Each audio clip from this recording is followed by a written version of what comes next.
All right, welcome to the stream. If you never heard of Panhandle Outdoors, which I would understand if you hadn't. Hold on a second. Here's their page. 3,000 subscribers, almost 4,000 videos. What's up, Erod? Cody Turbo, South to West. No, not the Bay Area. We're in Panama City, baby. Oh, you can't see it. I'm sorry. My bad. We're in we're in Panama City. They've got 3,000 subscribers, and they run Monday through Friday at 5:30 on WPGX Fox 28 in Panama City, Florida. But we're going to go back in their history a bit to, we're going to start here 15 years ago. So they've been doing this show, making this outdoor show for 15 years now, which is pretty wild, I think. What's up, Luna? I don't know anything about them. I just thought I thought they seemed like they might be kind of an interesting thing. So I'm open to checking them out. But if by the end of this stream we decide it's not there, and I also don't know if maybe they have like, they might not like it. They are actually still active. They're still making TV shows today. So, but anyway, let's jump in with this episode is from January 17th, 2011. Morning from Panhandle Outdoors with Winston Chester. Panhandle Outdoors, Winston Chester is our host. your source for fishing, hunting, and information for folks who enjoy the great outdoors. Now sit back, relax. It's Panhandle Outdoors. Good morning, folks. Welcome to Panhandle Outdoors. I'm Winston Chester. I'm glad you're with us on this Monday morning. It's wet and it's cool outside. It's not freezing, but it's really cold outside, and the rain is coming through. Started about 2 o'clock this morning. The heavy rain is over with. Right now, we just have some light rain. It's getting on out here about 10 or 11 o'clock here in Panama City. Our eastern viewing area, Bluntstown, Apalachicola, you can have a little bit longer. Our weather brought to us by Haney Technical Center, and they will be having a big job fair now on February the 11th. Go ahead and put that on your calendar, and we'll be talking more about it there at Haney Technical Center. Right now, it's 45 here in Panama City, 43 in Mariana, and 47 down there in Apalachicola. High today, we'll get around. Oh, we'll have to see, Luna. There's a lot going on. Right around 60, 58 to 60 here on the coast, and low tonight will be 50. Water temp, it has dropped again, folks. It is down to 52 degrees. That's all this cold weather and the cold current came through. 52 degrees. That's pretty cold, and you're not going to really catch anything right there in the surf. What's up, XM? Yeah, big job fair. I couldn't understand everything he said in that run, but I did hear that there was a job fair Right now because it's too cold. Marine forecast, winds coming out of the east now at 5 to 10 knots, and coming out of the south when the rain gets through here. It'll be coming at 8 to 15. Seas only 1 to 2, but they'll be building to 2 to 4 this afternoon. So be careful out there once you get out. River readings, take a look at a quick river readings. They are dropping a little bit, 5.7. The Apalachicola at Blunt. Anybody know how to read this? What are we looking at here? This is the hydrograph, but like, oh, it's the water. Is that the water level? So it used to be this high. Oh, okay. Are these two different unconnected graphs or no? Looks like the water level's really dropping. Down, and the Choctawhatchee at Caryville, it's got a slow drop to it. It's right at 4 foot this morning, 3.9, and dropping out slowly. Our tides, low tide at Panama City, 5:30 this morning, low tide, and high tonight at 7:15, and a 1.5 foot range. So pretty good range on the tides, and that wind coming out of the south. So we're going to have a little bit of good tidal movement today. Best tidal movement we've had in about 1 week. St. Joe low tide 5:35 and high at 7:47.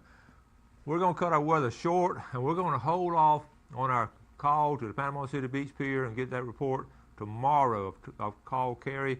What we have today, we have a real long video. It's going to last most of the show. It's a great video. I want to thank my wife for doing such a good job putting it together. We're going to take a break, then we'll come back and introduce this video. You're going to love watching it.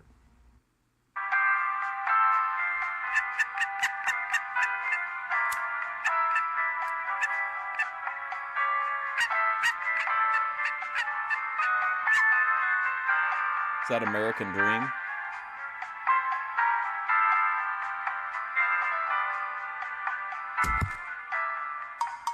Now, if you thought that was easy, joining Panhandle Educators Federal Credit Union is even easier. Just call or click today. I'll be long gone by then, gee, thanks. Harold Milling Company, rough and tough dog food. Harold Milling Company builds it. They build hog feed. They build dairy feed. They make chicken feed. They have specialty feeds for rabbits. If you got a worm farm, grandmother used to have a worm farm. Look at the Harold Milling Company. You want to go down and get you, the dog's not running anymore. That's all over with. You want to get that 16% and drop down from the Who the hell is this guy? 26% protein. You don't want old Rover to get fat. Harold Milling Company, you can buy it almost any feed store in the Panama City area. Sunrise to sunset. A walk through nature takes you on a journey of Florida's Emerald Coast. You'll encounter look at the this. wildlife, birds, Oh, lighthouses, we gotta watch something like indigenous this. to the Would you guys want to watch a feature-length, one of these old-school VHS travel logs sometime? beautiful land and seascapes of Florida, set to the sounds of nature and enhanced please with don't, easy G-Thanks. listening music. Only $14.95 plus $4.95 shipping and handling. NatureWalkDVD.com or send check or money order to the address on the screen. A walk through nature, visually stunning. Rainbow Plastics manufactures an assortment of fishing tackle for trolling, casting, and bait fishing. Cast your favorite fly, jig, or live bait like a shot with extreme accuracy with adjust-a-bubble floats. Available in a variety of sizes and colors. Fish as a stationary float or use as a slip float to obtain the desired depth. Adjust-a-bubble float by Rainbow Plastics, made in the USA, putting quality and innovation above all else. Ask for it at your favorite tackle store or buy online at rainbowplastics.com. Winston Chester, baby. All right, I want to say good morning to all the guys of the Bear Creek Hunt Club. I was invited by Charlie Wooten to hunt with those guys Saturday. Folks, I used to love to dog hunt since I was a kid. Up until the last few years, my dad and brother both passed away. I don't do it much anymore. But a great invitation. Got to hunt with David Cooler, country music star. You see him right here, the 2008 winner. He wrote Dog Hunting Man, been dog hunting all his life. What a gentleman. He hunted with us, and he comes down once a year. We got his song playing through the video, and we're going to have a good interview with him toward the end. This is a long video, and folks that dog hunt now, they dog hunt with a passion, and I had a great time, and I hope you enjoy this right here. All right, folks, I'm out here way back in the woods. I'm looking for a place to go hunting with these guys, and they said, I just want to say this is clearly a hunting show. I haven't watched it, so if like, I mean, I'll fast forward or skip if there's anything like graphic, but I mean, I have no idea. I mean, and they are on a hunt. it is off Goat Hut Road, and I think this is Goat Hut Road. All right, folks, I'm here. I'm way back in Whoa, is this Matt's place? the woods, and I think you can identify this as a hunting camp without me explaining it to you. And I'm a guest today of Charlie Wooten. Good morning, Charlie. I look like Matt's you stove doing? over there. I think you can identify this as a hunting camp without me explaining it to you. And I'm a guest today of Charlie Wooten. Good morning, Charlie. How you doing? Good to see you. All right, appreciate the invitation. All nice camp you got here. I appreciate it. We've been up here. I don't think they're hunting goats, no. Who is this guy? Charlie Wooten? Many years. Since about 1986 is when this lease first started. And how many acres y'all have? We got about 15,000 acres. Leased from, 15K. St.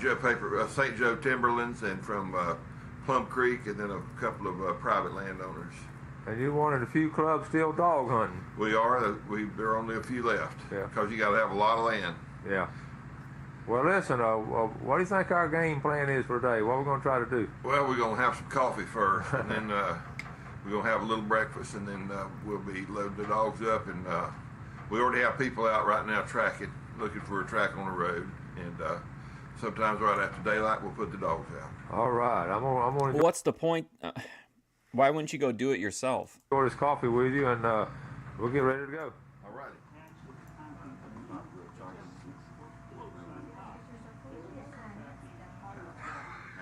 All right. Don't run. Good morning. You the main cook? Oh no, Hunting trad. Well, this one I wish. we're letting Pam be the main cook today. This one I wish we had smell-o-vision. That looks great. Now it looks like the Jedi with cooking the sausages. What does Joey call him? Kielbasi or something like that? Just some weird kind of sounding name for it. name? What's your name? Huh? Brown. What's your name? Jake. Y'all like to hunt? Where y'all from?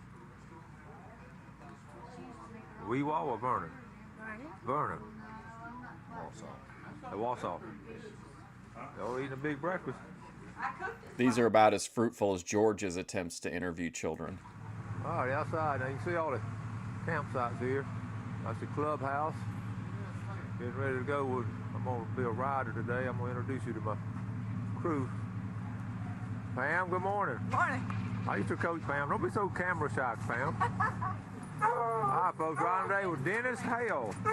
Dennis and Pam. Dennis. All right, what's our first thing we're going to do? We're going to get these tracking collars on these dogs, get them loaded up, we'll try to find us a deer to run. All right, I'm going to be the rider. Now, you have So they're looking for a deer. some beautiful dogs. Tell us about them real quick. We Squirrels. got we got Lightning, we got old Blue Boy, Iceman, Dot, Joni, Iceman. Dixie, Honey, and Termite. How can you tell them all apart?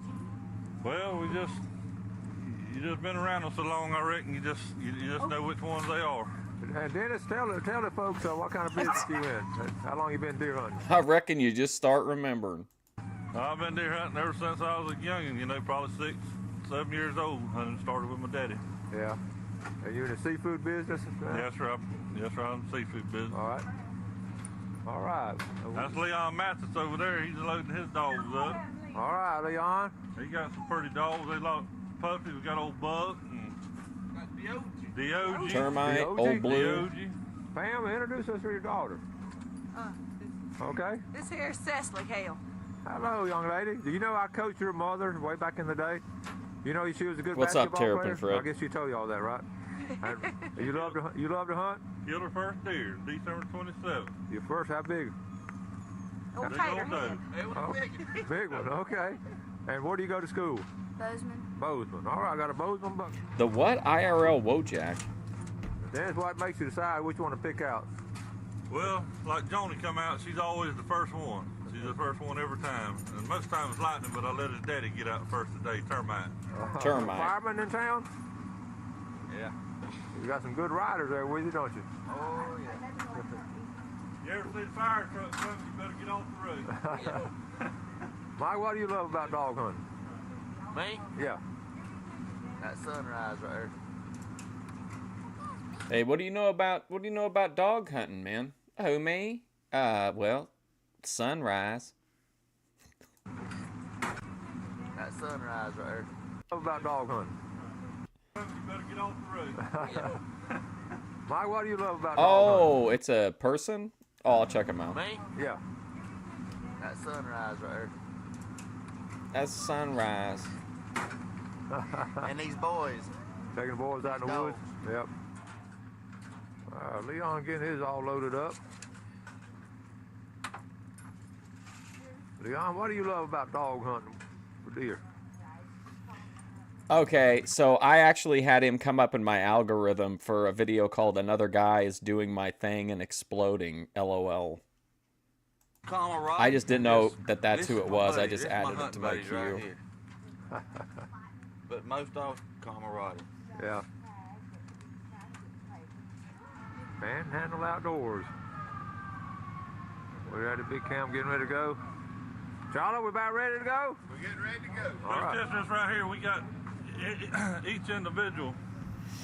We got to have dog permits in our leases these days. Okay. In case our dogs get on somebody's land or something, Okay. We try to keep, tracking collars on them, and some have shocking collars. Dude, you're on 15,000 acres. I think you hopefully you wouldn't run out of space. The need to be, we don't try not to shock them, but if we will stop them if before they get on somebody's land. We had pretty I thought it was Ricky Berwick at first, to be good honest. luck. We ain't had no fines or charges in Good deal. past Okay. years, but each rider's got to have one in their possessions when if we got somebody riding with us and stuff. So Okay. that's what the what they call deer permit. All right. You got to have a number. I'm for in a your bad boy headspace dog, right now. Oh, keep for your everything. lease. Okay. Gotta keep everybody happy. Yeah. All right. Getting ready to leave and camp. Oh, look at this shit. We've been This looks like this is the kind of content Do you think that OPC would like to be a part of? Now, did somebody just see a buck? Yesterday just seen a buck. We going. Remember, if I see anything that's graphic or looking graphic, I'll skip. But I mean, I'm only so fast, so like, I just don't want anybody to be like, I wish I hadn't seen that. Turn that on and see if we can't get it. I mean, I really have no idea what they're gonna show here. I don't think this is what every episode is, though. I think this was just like a special trip that he took. I think most of the show takes place in studio from looking at the other thumbnails. Hurry. Y'all ever find out whether or not that buck that rabbit hunter seen was going north or south? Oh, we got our first track. You see he's running down the road. What do you think, Pam? I think it's a good one. A good one. All right. Thank you, Gobbledygook, for the $1. Much appreciated. I can't hit the thing. It's in a weird spot. I can't hit I'll hit the heart react when I can. But thank you, Gobbledygook. I appreciate that. All right, Joe. Now, where are you from? Normal, Florida. Normal, Florida. You come all the way up here just to dog hunt. Yes, sir. What do you love about dog hunting? I love to hear them dogs run. I'll earmark that for a frosty vanilla root beer. And you got a big one the other day? Nah, it was a 4 point. 4 point? Yeah. All right. Things out there called a GPS for dogs. You got the collars. You got your GPS machine here, and you got your road. Remember, this is Terrapin Fred. This is from January 17th, 2011, but that's when it aired. I think he said that he had gone the previous weekend, so the footage could be like a day or two old, but it was broadcast on January 17th, 2011 on a Monday. So first episode back, he aired it. Roads lined out in the lease. You have to go around and mark them, and you put them on your dogs, and you know your dog where your dog's going all the time. Believe it or not, Terrapin Fred, this show is still on the air in Panama City, Florida, 15 years later. They just updated their page a few hours ago. That's amazing. Yep. Which dog is this one? This is Honey. That's Honey. That's one of my best trail dogs I got right here. All right, we're going to put her out first. Isn't Voodoo Mountain Dew like October? Me and my dog hunting, yeah. That time again to meet at the clubhouse with all my friends. You don't know what you're missing. Let me tell you why. Oh shit, man! And remember, this is 2011, so this is a not AI song. What's up, Cody Turbo? Daddy started this club many years ago. A lot of hard work, he made it grow into a way of life just for you and me. Well, yes, he did. He said, I want you to know there are people out there who trying to stop you because they don't care about the way we do things down here in the South.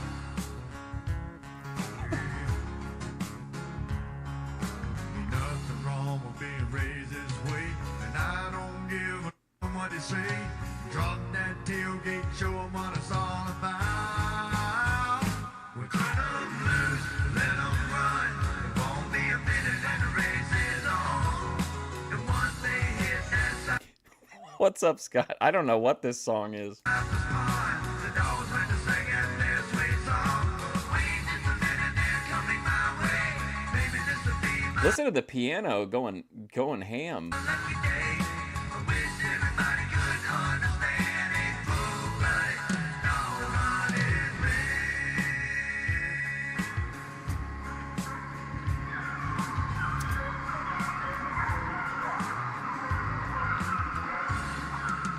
little boy's only 6 years old. Now, folks, in this truck ahead of us. Pam, who's hunting up here in this truck ahead of us? Charlie Blue. Ain't that right, Pam? David Cooler. They're gonna Wait, try to get oh, on I there thought before you we said do. David Cooley. I thought you said Craig Cooley.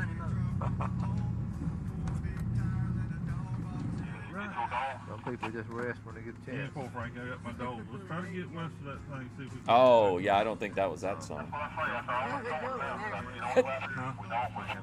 It was supposed to evoke the same emotion, I think. Yeah, he's going. I believe he's going west. He's going west. Because my dog's running good back to the, they got where Matt's dog's running them dogs patrol. I think he's going to patrol. Maybe they don't really do things. But That's a big running track right there. Man, what a fun trip this would. I wouldn't really care to go hunting, but If you sleep on top of your truck. Yeah. Once they hit that Cypress Pond, the dogs went to singing their sweet song. Wait just a minute, they're coming my way. Maybe this will be my lucky day.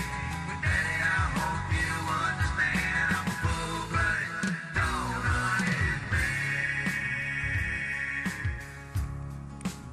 full-blooded dog hunting man. No, the guy who sings the song, remember? The guy who sings the song is on the hunt with them.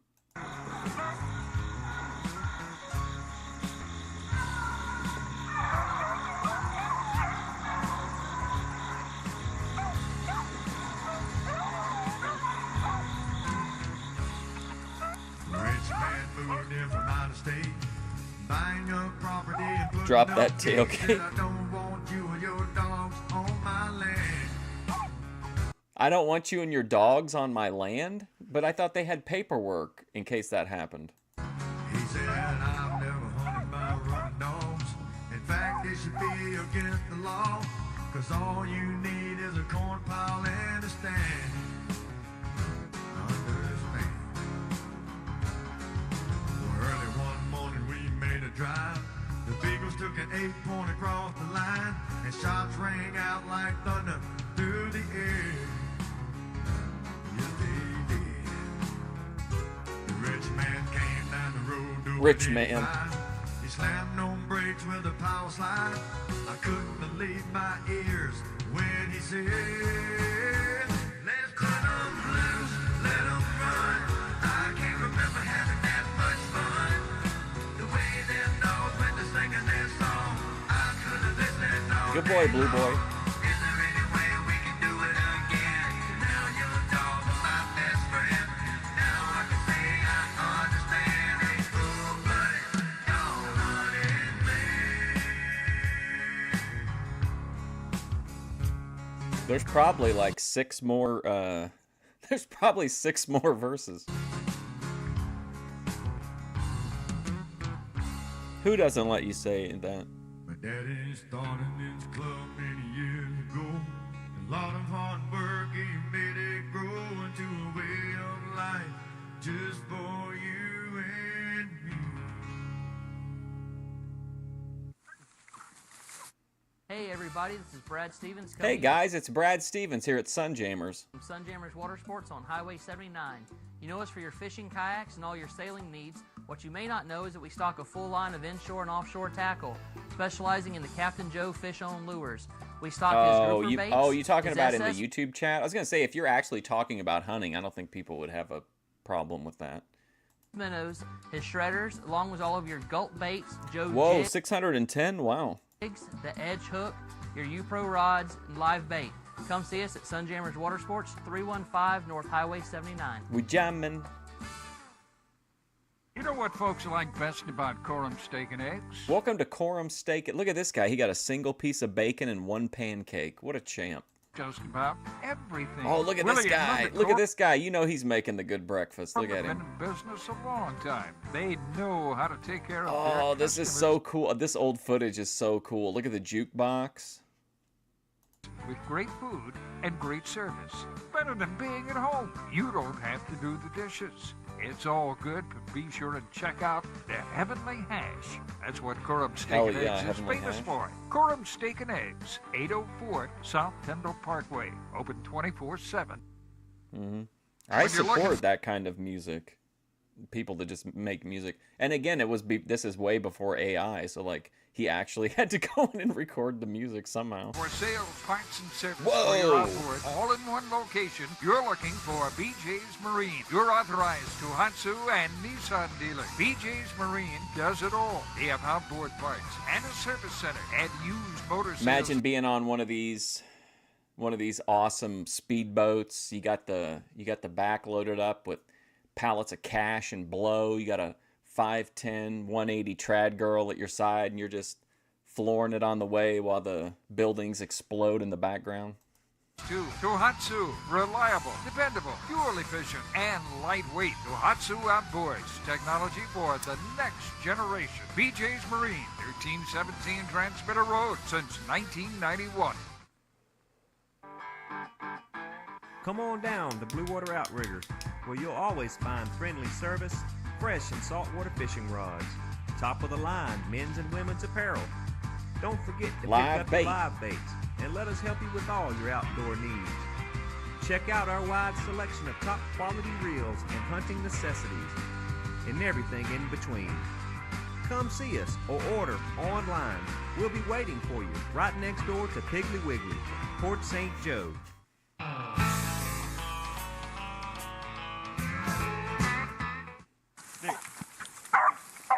Come on, Blue Boy.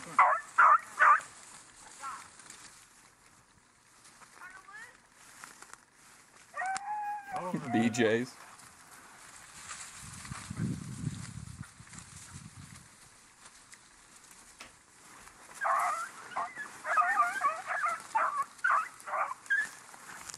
That's a covey of dogs.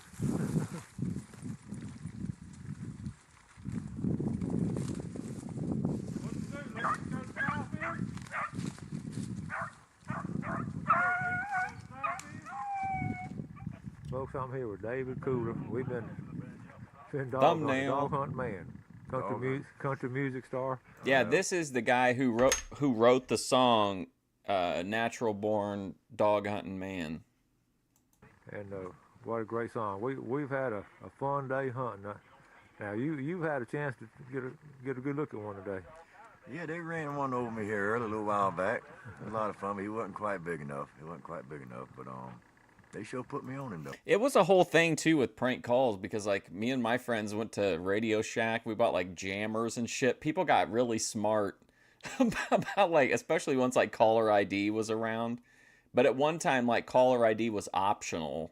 I don't know if some of you might not be old enough to remember that, but not everybody had caller ID, and there were ways you could jam it using your phone, but then that wouldn't work all the time, so you had to get a jammer from Radio Shack, and then you were constantly, as a prank caller, you had to be one step ahead of the tech. No, they did. Yeah. David, tell us a little bit about the background. I know you and I have been talking during the day and all. We had sort of some similar things with our brother and dad, Well, like I told you earlier, back in 1957, my dad started a club back home, from South Carolina, Bamberg. And I was born in it, raised up in it. I've always done all my life. All my kinfolk, that's just the way of life back home. Come all the way up here to Panama City, and sure enough, you think you kind of get away from a world, going to another world, but there's people here just like us. Yep. Back at home doing the same thing, but it's just something that you was raised up in, and there's a love for it that you. I don't really explain. Want a gun fish. In your song, what inspired you? I mean, that's just a great song, and so many. Even my kids at school just love that song, and the guys riding down the road played it all the time. How did it? Well, when I started writing music, I started off by writing music about my family, friends. I did a song about my niece, did a song about my sister, did a song about my mom, just people in the family. It's kind of what got me into writing music, and it kind of grew from there to where started writing songs about other things. Is your refrigerator running? And what I've done and people I've been around and stuff like that. But what inspired dog hunting, man, was Country to the Bone was my fourth album, my actual fourth album. And each album I do, I put a group of songs together. I always do a song for the guys at the hunting club. We have Tony Hill Hunting Club's a song, and I just do songs for guys, and I usually give it to them for a Christmas present. During Christmas, I did a song about them, but some of the songs I name off the guys in my club and tell stories about what they went through, just funny stuff, But dog hunting, man, I didn't really put any certain names in there. It was just a different song to explain what we do, and it ended up that everybody in the South. Do you think Dave would benefit from spending some time with these people? Divorced Dave, I mean. East Coast, everybody. You think they could help him toughen up a bit? We're having a struggle of fighting for keeping our dog rights and stuff like that, and it's a tradition that's been going on for God knows how many years that that's in danger now. But the song just simply states the truth about what we do and how we bring kids up with us and what we do. And he's even though he's a big country star with that #1 hit we heard earlier, he's very humble, and he almost has like a Jamie Dundee type voice. How does people that try to stop us and people that have been against us have actually learned what we do, and they end up liking it just like we are. But dog hunting He couldn't get is past kind of his blown out of eyelashes. proportion. Dog hunters have a bad name, which is, it's not true at all. And people like yourself and WPAP putting the truth out there about dog hunters is a very special thing that I believe. I wish back home they would do that there too. I wish they would. Well, I just want to, tell you thanks for the song, and thanks for, just being around today and letting people know that, different parts of the country do the same things, for generations we've done down here. That's exactly right. And we try to teach our young people this is a right, an American right. That's exactly right. Oh, wow. Well, good luck. I support it 100%. You telling me thank you for the song, but I'm telling you thank you for listening and enjoying the song. I appreciate it. Well, listen, what's in store for your future? What's coming up? Well, hopefully kill a deer before I leave out of here. But if not, man, we have had a blast. And Mr. Charlie and them are hanging out for the weekend. We've been out for a couple of days. Going back home, got a new album out, Living My Redneck Ways. We're getting back home and starting to run stores and just trying to promote that new album we got just before Christmas this past year. Cat Hunters? Got to get back home and get on top of that. Adult site. All right, David. Thank you so much, and good hunting. Thank you too, Mr. Winston. Thank you. Pam, which one is this? This is Dixie. This is Dixie. That's your baby? Mm-hmm. Hi, Dixie. How old is she? About 2.5, 3 years old. They love the dogs. 2.5 to 3 She's years tired now. old. We just got her out of the woods. Here, you hold her, Seth. Dixie. She's happy. What? Poking me. That's my Dixie girl. Her the main girl.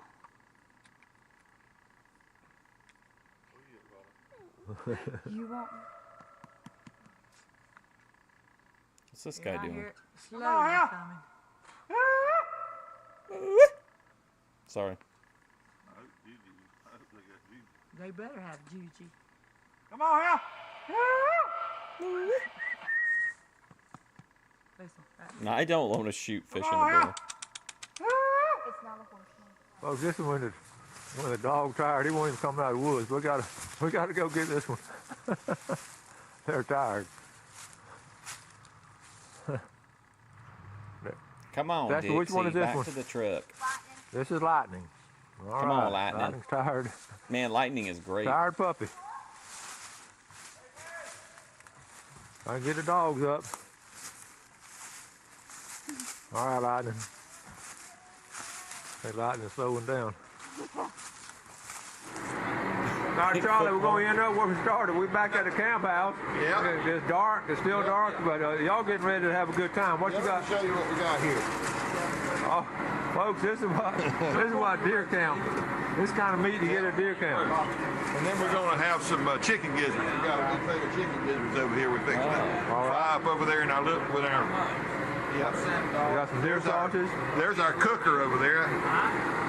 What's up, Dave's channel? Look at that. That's a nice cooker now. Yeah. That's the original. Yep, that'll cook them right there. I thought after all of McHenry's feminism, we needed some testosterone on the channel. All right. Well, David, it's good to meet you, buddy. You too, man. Take care. Much. Hey, man, I love your song. I love your I'll music, be right man. back. As soon as they let me back, I'll be All back. right. Yeah, welcome. Oh, he's an honorary lifetime member of the league. Good deal. Yeah. Thank you to Charlie Wooten, the Bear Creek Hunt Club, and David Cooler, Dog Hunting Man. My name's Captain Rick Corley. I'm a SAMS accredited Marine Surveyor, Hell NAM yeah. certified Marine Surveyor, and IAME certified Marine Investigator. Been surveying since 1969. Marine Was taught by- investigator. We need to bring him in for some of the instances in Maine about the skinny dipping. I'm my father, who is the oldest, longest practicing Marine Surveyor in the world. We do all types of survey, commercial or pleasure. Steel, aluminum, fiberglass, wood, makes no difference. give us a call at 850-527-5287 or visit us online. We'd appreciate your visits. What do you value? The feel of fertile soil? The smell of See the fresh guy from cowboys? Gladiator? The pride of an autumn harvest. The belief that it's not really work if you enjoy it. And above all, the end justifies the tractor. Kubota. Power, versatility, comfort. Everything you value in a tractor.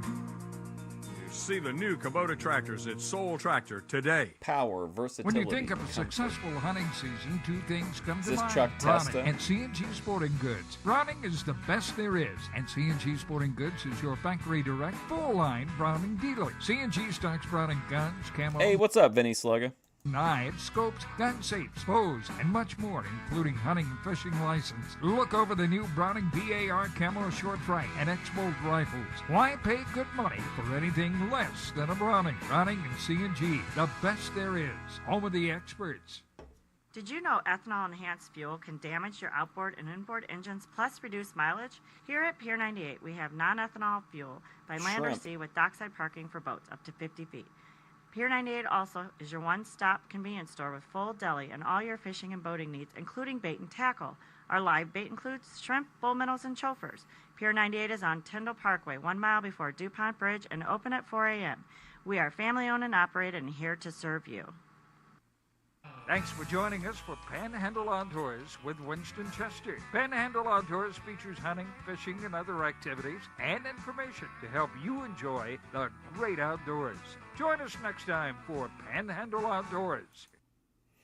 All right, there you go. There's the next episode, January 31st, 2011. Looks like there's some fish scaling in this, if that's upsetting to you. Good morning from Panhandle Outdoors with Winston Chester. Panhandle Outdoors, your source for fishing, hunting, and information for folks who enjoy the great outdoors. Now sit back, relax. It's Panhandle Outdoors. Good morning, folks. Welcome to Panhandle Outdoors. I'm Winston Chester. I'm glad to hear on this rainy Monday morning.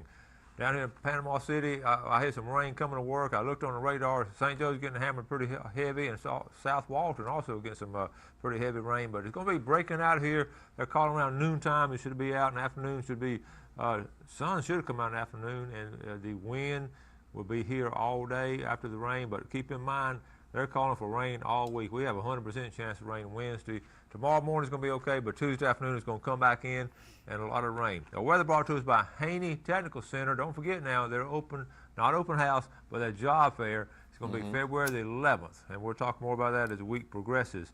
Call that number 747-5500 if you want to get a booth set up. Well, I shouldn't say it's the next episode. It's the next available episode. No more details.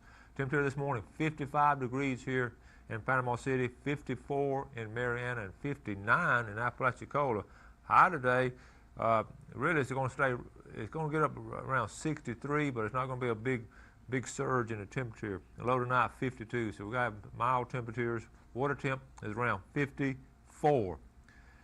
The marine forecast winds out of south-southeast at 3 to 12, seas 1 to 2, and a smooth to light chop on protected waters. Our river readings, looking at Apalachicola, steady. Oh, It's okay, steady at so the water levels look like they're starting off the same as last time because we were coming down from 5 last time, but it looks like it's pretty consistent, even maybe going up a tiny bit, or at least not losing anything. 0.8 at 7 a.m. this morning, and the Choctawhatchee at Caryville. I love rode over Hee-Haw. that bridge in Geneva yesterday. Took a look at the Choctawhatchee River.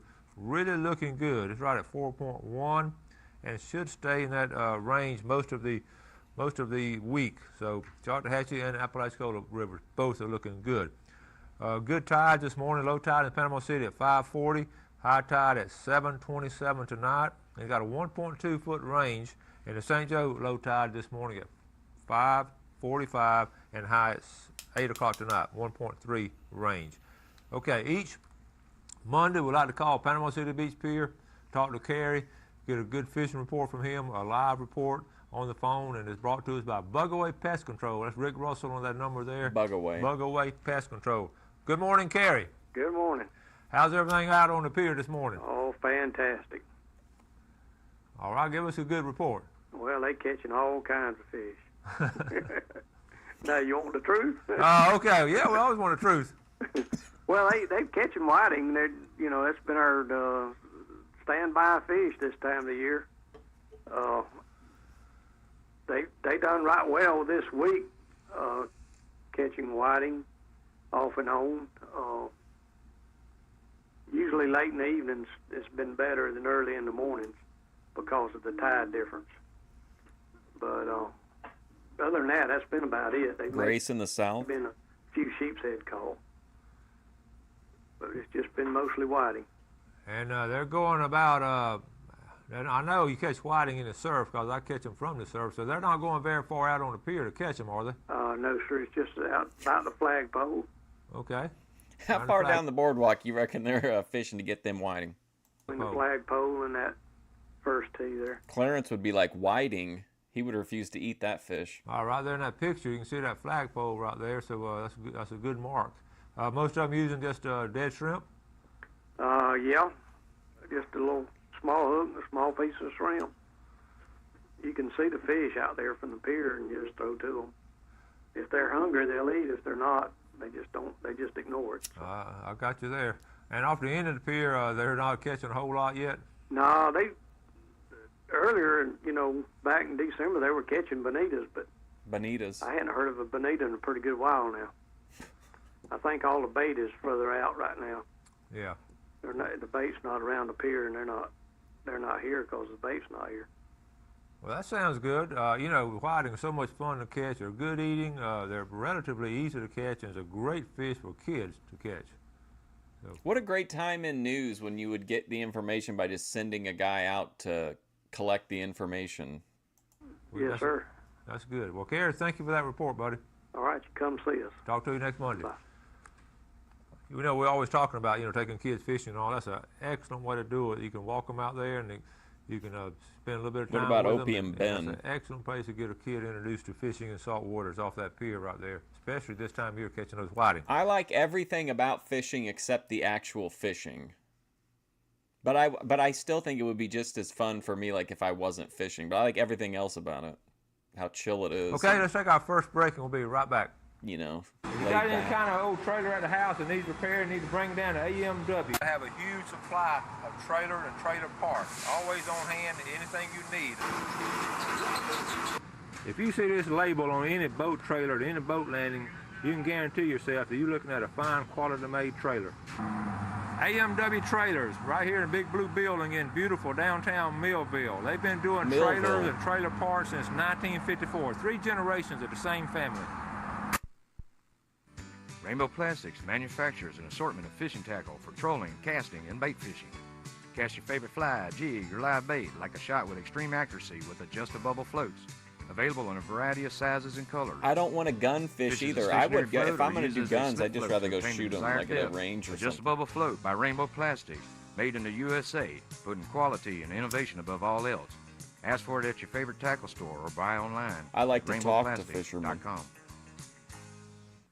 Harold Milling Company, rough and tough dog food. Harold Milling Company builds it. They build hog feed. They build dairy feed.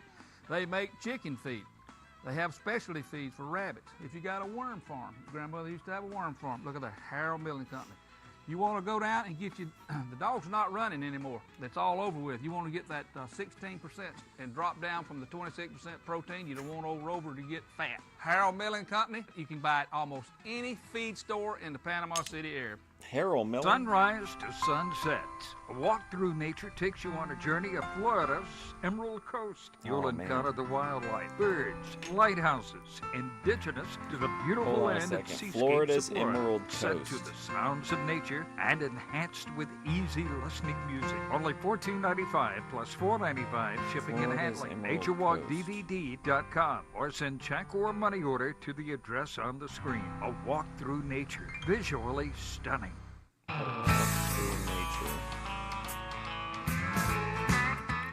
Welcome back. Coming to you live from downtown historic Panama City. Let's go over these dates right now. A lot of people, we're sort of in between right now, sort of ending some stuff up, getting ready to start some stuff. So I mean, it's on here, but it's only like a preview. A walk through nature, Florida's Emerald Coast TV spot. The same account actually has a bunch of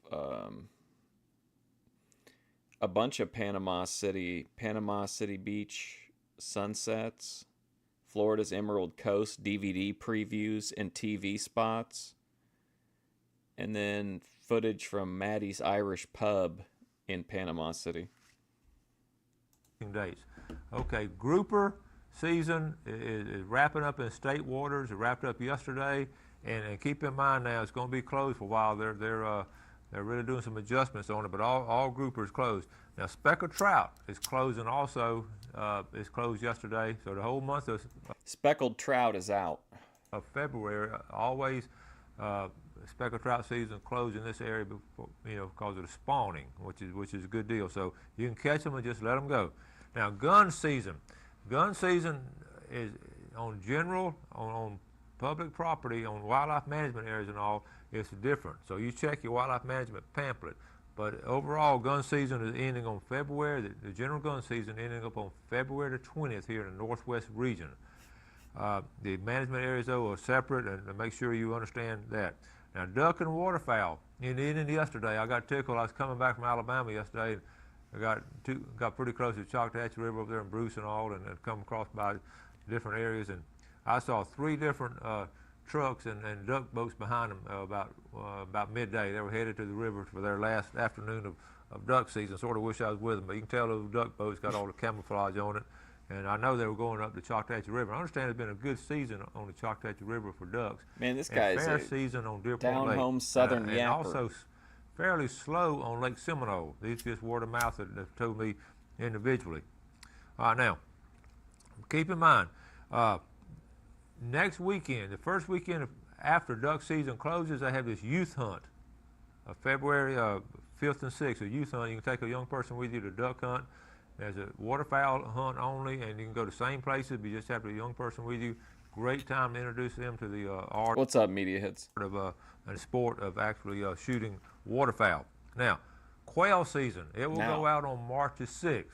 I have some my little high school buddies. We've talked about this for years, and we're going to talk more about it, but we finally put us together a quail hunting trip, and we're going to be quail hunting weekend after next, about 2 weeks from now, and we are all getting excited about it.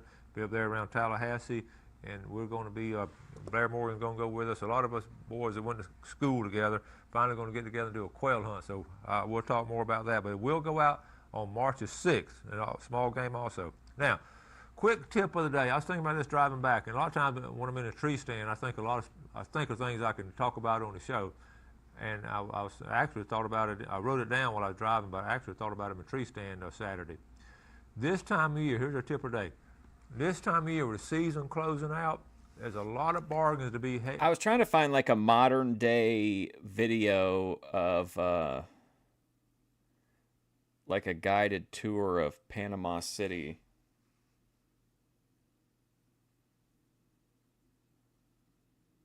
There's one of somebody just driving around. I thought like Nick Johnson might have a video, but it's hard to tell which one. The first video of his that comes up, it says, "Is this the only part of old Florida that's left? The most redneck city in Florida." But it doesn't say specifically that it's Panama City. You can get some really good stuff, really good buys on scopes, on guns. Some guys, you might not like the gun you have, you want to sell it and go up. I was writing down different things. Feeders. Some people don't like the feeders. They want to sell them. This is a great time of year to get feeders. Cameras, digital trail cameras. A lot of times people want to get more or sell the ones they have and upgrade. So be really looking out in the papers, word of mouth on these season endings bargains these sportsmen have, and they want to get rid. Most of these are in really good shape. They're just not using them, or maybe want to upgrade on them. So that's our tip of the day. Okay, one other thing now. This is Super Bowl week. Sunday will be this big Super Bowl, and a lot of y'all go to parties, have little get-togethers, have people over your house to have some kind of little get-together, but it's not the same if you don't have some kind of fresh seafood. What's up? It's me. Some kind of dip or some kind of seafood. And Tarpon Dock Seafood, I talked to Joy Farrell Thursday, right before I left town, and Joy is a retail manager at Tarpon Dock. Joy used to have Treasure Island Seafood, but he and Greg are working together. He's working for Greg now over there at Tarpon Dock. He's coming on the show Friday. We're going to give some nice stuff away. But all week long, Tarpon Dock Seafood will start putting together some specials on fresh seafood, just what we're going to call the Super Bowl specials for Sunday's get-together. So keep that in mind and go and start planning and get some stuff from them. All right, now. Super Bowl seafood special. Sounds good. One more thing. I want to show you. I've been working on an idea on some new shirts and all. We have our lime green T-shirt, and it's been really popular, and we don't sell that stuff. We just sort of give it away on occasion or give it to different people for different things, and we try to, as we can afford it, try to give them some away. But I want to do something unique and different for Panhandle Outdoors we haven't done yet, so I want to get a long sleeve shirt, and I wanted a color. What's up, Matt? I love that lime green color, but I wanted a color that will be something safe if you're out fishing and say you fall out of the boat or, by hopefully nothing like that would ever happen, but it does happen. If you fall out or you get lost late in the afternoon or something and people are looking for you, they can find you, okay? So here's what I come up with. Check this out, folks. I don't know if it's going to show up that bright on your TV screen, but it said on the sleeve, you got Panhandle here, and on the screen here, Outdoors here. Got a logo here. Check this on the back of it. Panhandle Outdoors. I'm real proud of this shirt. Oh, man. So this got a new color, a long sleeve color. First time we've ever. That looks like something Divorced Dave would wear. Come out long sleeves.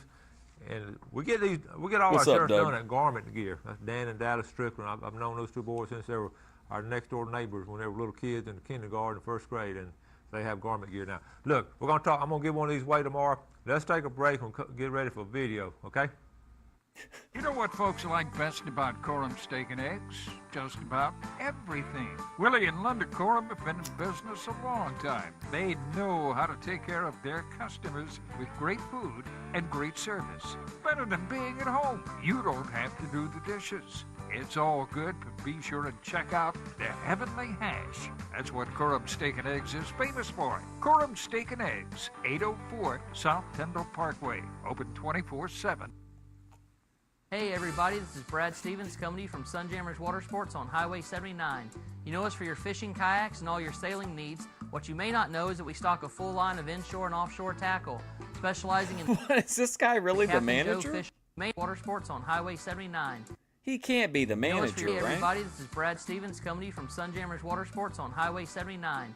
You know us for your fishing kayaks and all your sailing needs. What you may not know is that we stock a full line of inshore and offshore tackle, specializing in the Captain Joe fish-on lures. We stock his grouper baits, his SS minnows, his shredders, along with all of your gulp baits, Joe jigs, the edge hook, your U-Pro rods, and live bait. Come see us at Sunjammers Water Sports, 315 North Highway 79. Yeah, we're in Panama City, Florida. I love the local commercials. Definitely. When you're looking for sales, Hell parts, yeah. and service for your outboard, all in one location, you're looking for BJ's Marine. You're authorized Builds pumps, of Daihatsu course. and Nissan dealer. BJ's Marine does it all. They have outboard parts and a service center and used motor sales too. Daihatsu, reliable, dependable, fuel efficient, and lightweight. Daihatsu Outboards, technology for the next generation. BJ's Marine, 1317 Transmitter Road since 1991. Come on down to Blue Water what? Outrigger, where you'll always 79 find friendly is service, Florida. fresh and saltwater fishing rods, top of the line men's and women's apparel. Don't forget to pick up your live bait. Listen, let's go down and pick out a new wardrobe and some and some bait while we're at it. And let us help you with all your outdoor needs. Check out our wide selection of top quality reels and hunting necessities, and everything in between. Come see us or order online. We'll be waiting for you right next door to Piggly BWO Wiggly, Fish. Port St. Joe. Come on, Winston. Thank you. I got a call from a viewer reminding me today is January 31st, so you can grouper and you can trout fish, okay? So go ahead and enjoy yourself. Tomorrow it closes. February 1st is tomorrow. I'm getting a day ahead. Thank you. Now, let's look. I got a good email from Bill Barlow. Look at this picture here, folks. How about some talking about grouper? He said, hey, Winston, glad you're back from the hunting trip. Went to the pass Sunday morning early to catch sheephead. The pictures of Austin Owens. That's Randy Hunt's grandson. He caught Kevin two Owens, gag how about grouper, that? 18 to 20 inches on dead shrimp, while I caught two 30-inch redfish on a deep diving crankbait. His dad, Eddie Owens, usually a good fisherman, just went along for the ride. Crankbait? On the backside of Shell Island, we saw a massive school of big sheephead. We should steal that term and work it into our lexicon. Crankbait. But they will not bite anything, even fresh shucked oysters. And spawning time is soon. And enjoy the show as I watch every day. Keep up the great work. Bill Barlow, thank you, Bill, for sending that picture. And you know that I know that's frustrating to see that big school of fish out there, and they're not responding. But a lot of times, you know, redfish will do the same thing. Those sheephead are right on the verge of spawning, and they'll be getting in an active eating mood soon. Now, if you do go fishing for speckled trout today, I want you to try something. A lot of y'all know this, and some folks don't. I know a lot of times we have folks coming in from out of town watching the show. This is a good way, a little 3-minute video, a good way on how to clean and fillet speckled trout. So let's watch this with Marion Smith. Remember, they're going to be like scaling a fish here, so if that's going to upset you, just give it a few minutes. Folks, I'm here with my good friend Marion Smith, and we have a couple of nice trout. We're going to do a panhandle tip, and last time I was out with Marion, we came back and cleaned these fish, and he has the most unique way of cleaning fish. I said, listen, next time I'm going to bring my camera, I want you to show our viewers how to do it. So, Marion, I'm going to turn it over to you. Tell us how you're going to do it and what you're going to do. Okay, I'm starting off with the electric knife. And as you fillet them, the secret's to go to the backbone and cut straight down.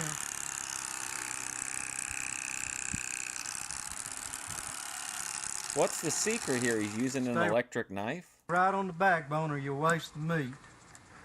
Okay, so you keep the fillet attached. Yeah, keep the fillet attached to the tail, and then come down.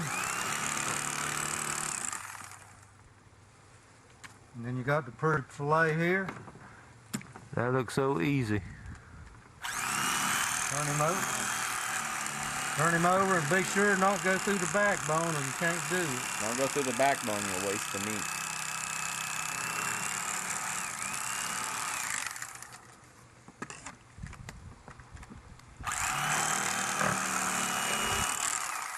And if y'all What's up, Captain Obvious? That's cheating? Well, he's trying to give tips and tricks. how thin the skin is. What's up, Dan? And you can basically read a newspaper through the backbone. No lost meat. There's no lost meat at all. The cat's going to starve to death eating left over there, ain't he? All right, let's try one more, and we'll call that it. Okay. All right. So you're hugging the backbone. You could read the newspaper through that backbone. He's got a Buddy Landell type lingo. You can feel the backbone as you go down it. Save the neck for me, Clark. Just keep the skin attached, like Winston said earlier. And here again, see how thin the skin is? Wow. And you can see the backbone here. Yep. The ridge line. He's like, all right, now help me take my coffee table back inside.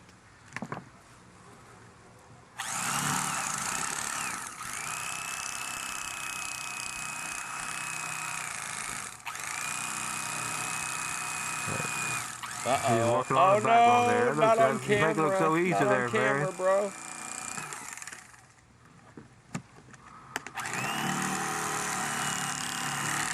Okay, that's both of them. Then the next thing we'll do is lay it on this cutting board. Okay. Cut the rib cage out.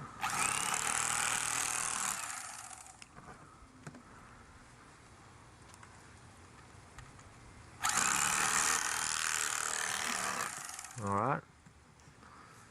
So, folks, you see what you're going to end up getting here. That's a big old piece there. So you're not having to gut the fish, scale the fish, or anything. You're getting all You're getting four That's beautiful the fillet she fillets of tells you fish. not to See, worry you've got about. two Look at that. very pretty fillets. That's a great job, Marion. The Marion Smith You want way. it for fry, cut them in nugget size, or Yeah. roll, leave them fillet size. Okay. Well, that was great, bro. Thank you, Marion. That's a great Panhandle Yeah, you got it, Ember, of course. tip for Panhandle Outdoors. My name's Captain Rick Corley. I'm a SAMS accredited Marine Surveyor, NAM certified Marine Surveyor, and IAME certified Marine Investigator. Been surveying since 1969. Was taught by my father, who is the oldest, longest practicing Marine Surveyor in the world. We do all types of survey, commercial or pleasure. Steel, aluminum, fiberglass, wood, makes no difference. Give us a call at 850-527-5287 or visit us online. We'd appreciate your visits. Did you know ethanol-enhanced fuel can damage your outboard and inboard engines plus reduce mileage? Here at Pier 98, we have non-ethanol fuel by land or sea with dockside parking for boats up to 50 feet. Pier 98 also is your one-stop convenience store with full deli and all your fishing and boating Buy needs, you on the including bait and beach. tackle. Our live bait includes shrimp, bull minnows, and chauffeurs. Pier 98 Did you ever take a woman to eat there, Matt, and spread her cheeks after the meal? 98 is on Tyndall Parkway, 1 mile before DuPont Bridge, and open at 4 a.m. We are family-owned and operated and here to serve Sorry, I you. forgot Ember was in here. I didn't mean to say that. You see the chores and ask, how can I do this? At Kubota, we see the utility vehicle and say, this is how you do it. Hell yeah. With a smooth running diesel engine, a durable hydrostatic transmission, power steering, The favorite and of, four-wheel drive, you'll never the look favorite at a of, utility like, vehicle the, the same way again. Oh, the Kubota RTV 900 utility vehicle. Did I see one of those? You gotta Oh, see shit. this for yourself. See the new I can't Kubota even tractors remember at now. Soul Tractor today. There's like a specific When you think of scenario a I always successful see hunting those in. season, two And things now I come to forgot what it mind. was. Browning and C&G Sporting Goods. Browning is the best there is, and C&G Sporting Goods is your factory direct, full-line Browning dealer. C&G stocks Browning guns, camo, knives. Reminds me of like the people who, when you go to like a street festival or something, there's always the people who are like your VIPs that are cruising around in those things. Scopes, gun safes, bows, and much more, including hunting and fishing license. Look over the new Browning BAR Camo Short Right and X-Bolt rifles. Why pay good money for anything less than a Browning? Browning and C&G, the best there is. Home of the experts.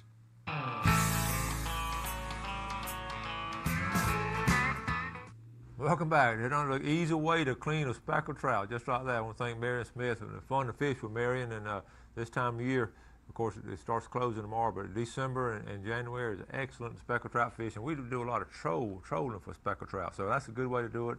Marion You do he's a had lot a of little more trolling. practice than a lot of folks, and he's good at it. All right, let's look at our express lane fish and game forecast. Excellent time today between 10 and 12. If that rain will break on out of here, I know a lot of y'all have off work on Monday. Between 10 and 12 today, and also it comes in tonight hell? at 10:25 to 12:25 when those big bucks are going to be walking right there. How do you? Okay. Brad Stevens called yesterday. You ready to read that clock? Brad now has live. Okay, 25 to 12:25. Like, which one of these is the big hand? When those big bucks are going to be walking right there. Okay.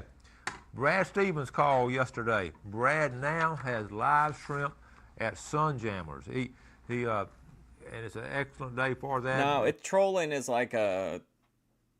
It's where it comes from, but it's like a fishing term for like, you know, trying to get a bite. Like I say, the rain is getting on out of here, so if you need some live shrimp, run by Sunjammers, and Brad, one of our good sponsors, loyal sponsors, and he'll set you up with some good fresh shrimp. Now, we got a. I was talking about bargains. I'd be surprised if OPC Don owns anything. There's a good bargains a lot on boats and all. This is one example. We got this in last night. This picture. Isn't that a nice looking boat? I mean, really. It's just a picture of some guy's excellent boat. He said, "Hey, Coach, this is a 1998 model, 1448 Alumacraft boat. It has a 15 Boat horsepower Suzuki 4-stroke with electric start. It has a motor guide trolling motor, a Hummingbird depth finder. It's pre-wired for navigation lights, fold-down swivel seat, a galvanized magic tilt trailer.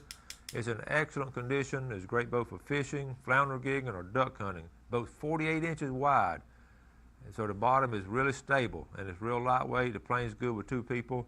Boat's 2,800 $2,800. That is a good deal, I can tell you. That boat will sell $2,800. This is from David Gilmore up there in Highland Park. Now here's his David number. Gilmore. Wasn't he a Get a killer pencil, or write it something? down, get out of bed and get that pencil. Oh, it's Gary Gilmore. It's 832-4711. 832-4711. That's David Gilmore up there in Highland Park. That is a good one right there. And also, I had a viewer request again to show these peak times on the rut, and this comes straight out of FWC. Their research biologists put this together, and he called and asked if I'd show it one more time.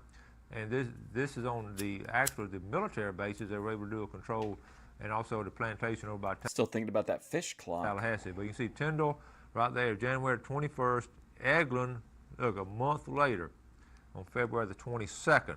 Okay, now the period where the mean conception dates, again coming out of the FWC research files. This is when the does had given birth to the yearlings, and this is when they conceived here. And you can look at the different dates. You can see how on the eastern area how early it is, and then move more in the western area, it becomes later. So you can see some even in our little area right here, the dates are really various right there. So keep that in mind. And I like I say, Hunted Alabama. I've hunted Alabama. Yeah, I'd say they take all this stuff very seriously. I had a great time with all my trips and had fun. I looked up under some of their research up at Auburn. That has a great school of wildlife ecology, and looked at one of their professors' research on the Alabama period, and their peak period, from what he's saying, around January the 18th through 20th, and he really thought the weather had a great deal to do with, like a cold front coming through would stimulate it sometimes, but a warm front would sort of set it back. So this past weekend we had a warm front, didn't have all that great of a luck, but we did have a great trip, and I'll be showing that video Wednesday. We're going to give, February is usually such a slow month in the outdoors. I always tell people that's my dullest month in the outdoors. But we're going to liven it up this February. We're going to start tomorrow giving stuff away right now. Tomorrow we're going to give away this shirt. Wednesday, we're going to give away this CD from David Cooler. Thursday, we're going to give away a coffee mug. And then Friday, we're going to give away some seafood. So we're giving stuff away all week long to kick off February, and so you can get excited about it. So go ahead and plan to do some things outdoors in February. And the weather is hit and miss. Usually it's a rainy month, but like I say, I've already planned. I'm going to redfish this weekend, and then on next weekend I'm going on a quail hunt. That's the first 2 weekends of February right there. So I'm one of these weekend guys. I don't sit around and watch TV on weekends. I mean, I love to get out. I know a lot of y'all know what I'm talking about. And I always look at it. I tell my students in outdoor ed, I said you can be a spectator and sit around and watch people do things, or you can be a participant and get out and do things yourself. And in my lifetime, I've always chosen to be a participant and just get out and do things. So I encourage you to. I'm an observer like McHenry. To do the same. So go ahead and plan. Spring's coming up. March is going to be a big month, but don't forget about February. A lot of good things are happening in February. Okay, I want to make sure that the viewers. Somebody's car's being vandalized? Wow, is it a cheating scenario? I want to make sure that you understand that we really appreciate you watching our show, and that's why we try to give back as much as we can to you. So I want you to know that. Look, I got to wrap it up. It's a rainy Monday morning down here in Panama City, all through the Panhandle. But be careful driving to work. It's going to be wet roads, and be careful on the kids. Wrap them up. Yeah, this guy's got a real personal touch. Let's watch one more, and then let's learn more about back in all week. Where he's at. Look, make the outdoors part of your world, and you do something good for some folks today. And God bless. Party world, you got that Thanks right. for joining us for Panhandle Outdoors with Winston Chester. Winston Chester. Okay, we saw that one. Okay, so here we are. Let's skip ahead to this one and just see what it's like with a panel. This is from 2/16, so it's like a couple weeks after the one we just watched. I'm curious about the panel dynamic. Good morning from Panhandle Outdoors with Winston Chester. Panhandle Outdoors, your source for fishing, Touches hunting, bass. and information for folks Like who enjoy Craig the Cooley great touching outdoors. ass. Now sit back, relax. It's Panhandle Outdoors. Good morning, folks. Welcome to Panhandle Outdoors. I'm Winston Chester. I'm glad you're here on this Wednesday morning, and our weather brought to us by Haney Technical Center. And listen, if you have an upcoming senior for next school year, start talking to them about maybe coming in and signing up and taking a half a day at Haney. And when they graduate at the end of next year, they'll have a job waiting for them, I can promise you. Okay, weather is looking beautiful. I was checking it out last night and this morning, and we're looking at a week of temperature getting into the early, 70 degrees maybe today for sure, and it looks like the rest of the week. Okay, right now it's 41 degrees here in Panama City, 41 in Mariana, and 44 down in Apalachicola. High today we get 71, low tonight 46, and the water temperature is at 55, but I'm guessing within the next week or so we're going to start seeing it start creeping up. Marine forecast winds from the east at 5 to 10 knots, seas 1 to 2, and a smooth to light chop on protected waters. And our river readings, taking a look at our river readings, the Apalachicola, Bluntstown continues to drop. Now, it's had a sharp drop since last Friday. And usually the fish don't bite when it's dropping that fast, but now it's going to start leveling off. Right now it's reading 9.1, and by Friday we're looking at about 8 foot by Friday. The Choctahatchee at Caryville, it's had a steady drop. It's reading 6.1 this morning, and by Friday we're looking at about 5 foot. So Choctahatchee is looking good right there.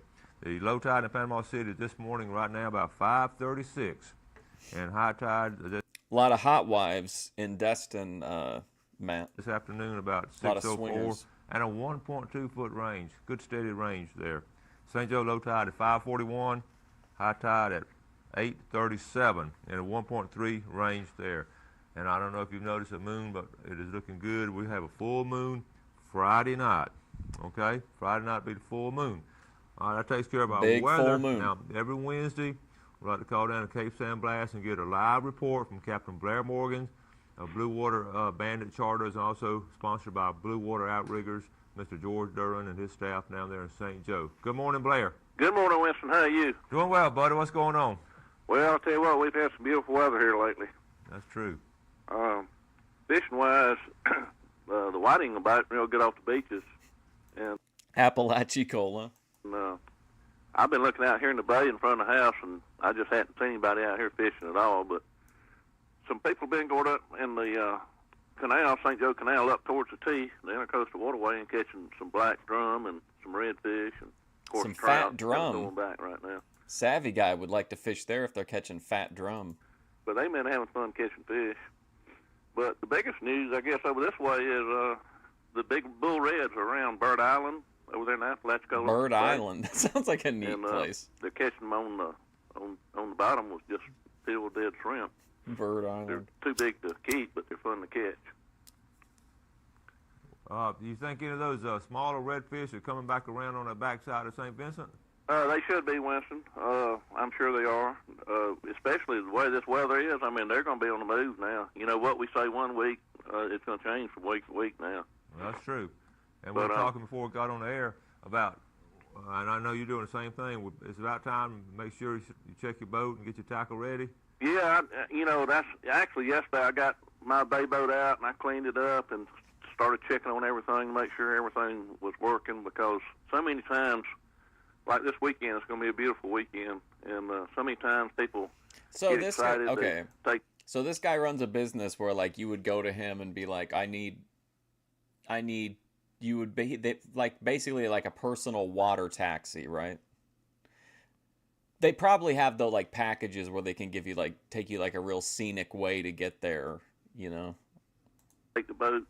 They want to go fishing. Or do they only do like intense like missions, like scientific journeys and whatnot? Boating or whatever, and they get to the boat ramp and they have problems. You know, the engine won't start. They got dead batteries, or first one thing, then another. Southern yappers. And especially with this ethanol in the gas now, you really guide. need to make sure that your motor's going to be running right.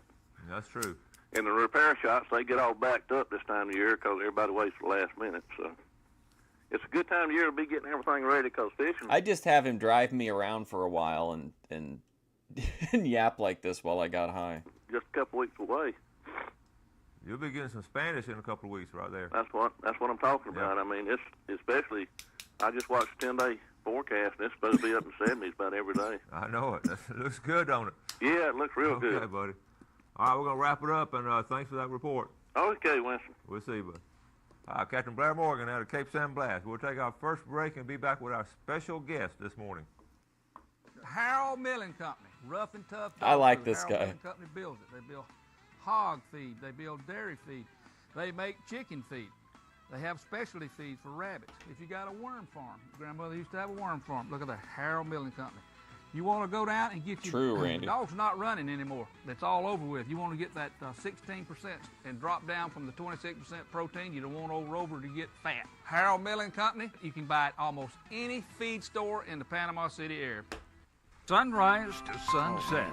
A walk through nature takes you on a journey. I really want to see Florida's this. Emerald Coast. You'll encounter the wildlife, birds, lighthouses, indigenous to the beautiful land and seascapes of Florida. Set to the sounds of nature and enhanced with easy listening music. Only $14.95 plus $4.95 shipping and handling. NatureWalkDVD.com or send check or money So, order to the address tranquil. on the screen. A walk through nature. Visually stunning. Rainbow Plastics manufactures an assortment of fishing tackle for trolling, casting, and bait fishing.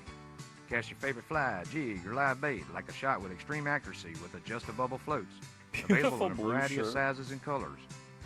Fish as a What stationary about float or Heathen's use as a unique slip float shirt to obtain the desired depth. dimensions? Adjust-a-bubble float by Rainbow Plastics, made in the USA, putting quality and innovation above all else. Ask for it at your favorite tackle store or buy online at rainbowplastics.com. Quality and innovation above all.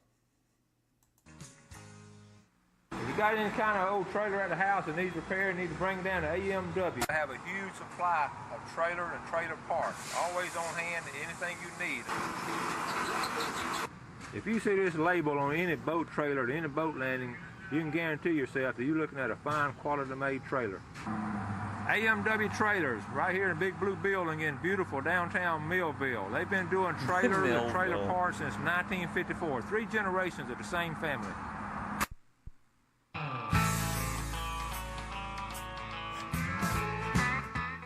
Welcome back. Here with our Students of the Month from Mosley High School Outdoor Education. I'm going to let them introduce themselves. I'm Ashley Welch. I'm Garrison Rosie. Okay, they talk a lot in class, but sometimes it's hard to pull it out on TV and all, but we're glad to have them. And when I pick out the students, I was telling Scott Lindsay yesterday, he asked me how I picked them out. I said, basically, I just pick out a couple of good kids who love the outdoors, and it's as simple as that. And Ashley, tell us a little bit about yourself. Well, ever since I was a young girl, I was raised up in a country home. I've always learned how to fish and hunt with my dad and my brother.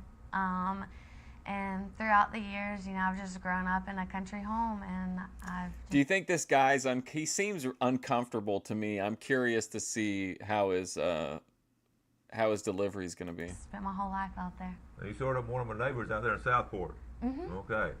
All right, Garrison?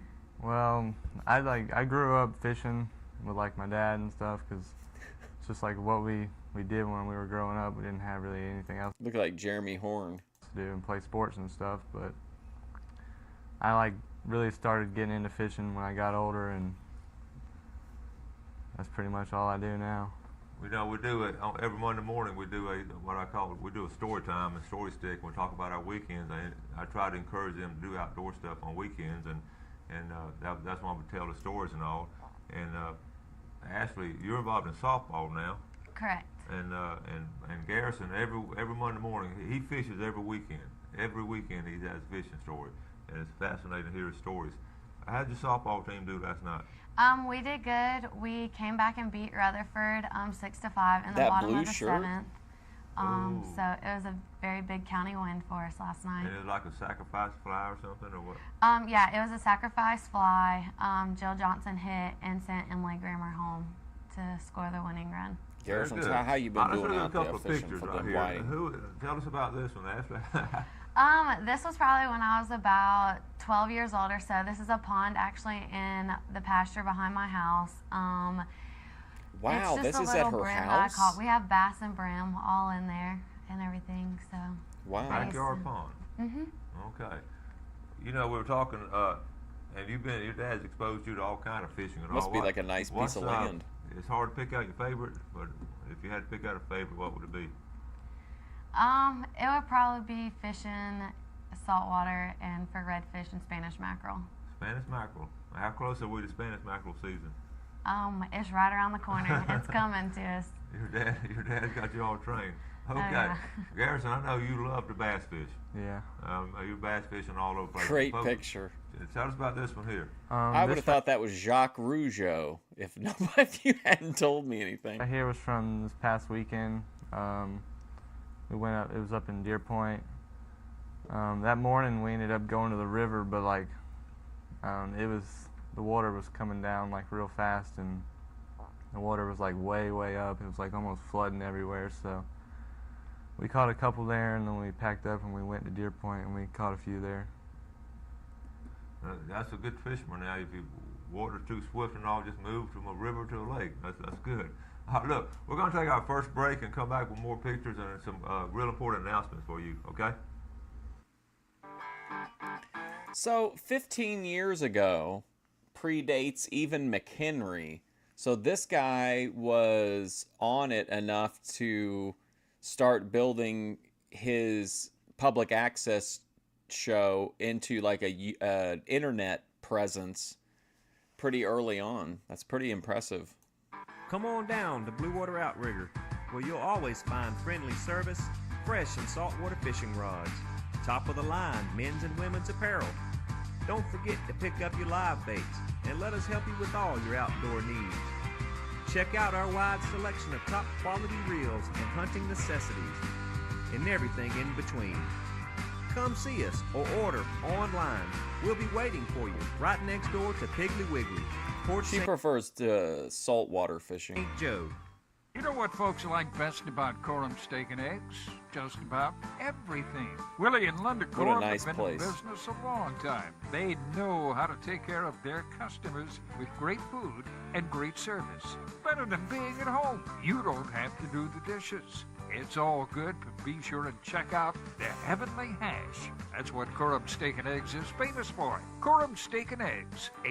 I feel like Matt would be kind of in like a, if we could get cameras inside there and he could be like the head cook at one of these diners. I think that'd be a great premise. 04 South Tyndall Parkway, open 24/7. Hey everybody, this is Brad Oh, Stevens no, not coming Brad from Stevens Sunjammer again. Watersports on Highway 79.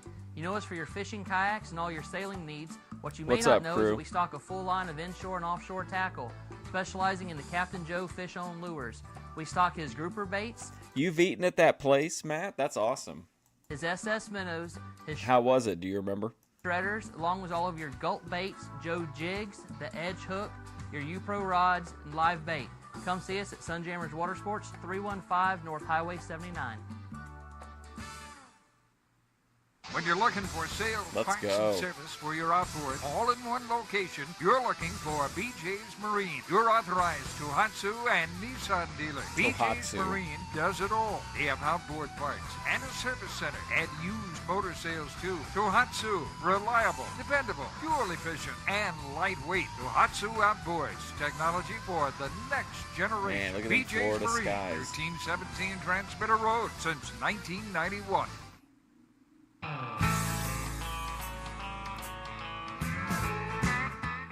Okay, welcome back, folks. Sitting here with Ashton Garrison, two of my seniors at Mosley, and we're talking about several things they're going to do later. But first, let's. This segment's going to continue. We've got a couple of announcements from FWC, and I will. I'm going to let Garrison. We have three announcements, so each one of us will do one. So, Garrison, tell us your announcement. The Okaloosa County Hunter Safety Course will start February 21st and run all the way to the 24th from 6 to 9 p.m. And that's like the classroom portion. And then they'll have the range will be February 26th. Would I trust a meal cooked by Matt? Have you ever seen him cook? He's a very good cook. From 8 to 11 a.m. And you've done yours, so you have your hunter safety course. Okay, Ashley. There also is another hunter safety course in Holmes County on February 25th and 26th at the First Baptist Church in Bonifay. Would I trust Friday's Matt's session cooking? is from 6 to 10 p.m. and Saturday's class is from 8 a.m. until noon. You also must have the internet course taken care of before you can take this. Okay, very good. And you have yours, right? Correct. Okay. Now, and my announcement is on the spring gobbler season is right around the corner, and two new rules. And one of them, Eric McHenry had only been a NEAT for 2 years at this point. It restricts it to guns, to shotguns and muzzle-loading shotguns. You can't use pistols or anything else like you could in the past.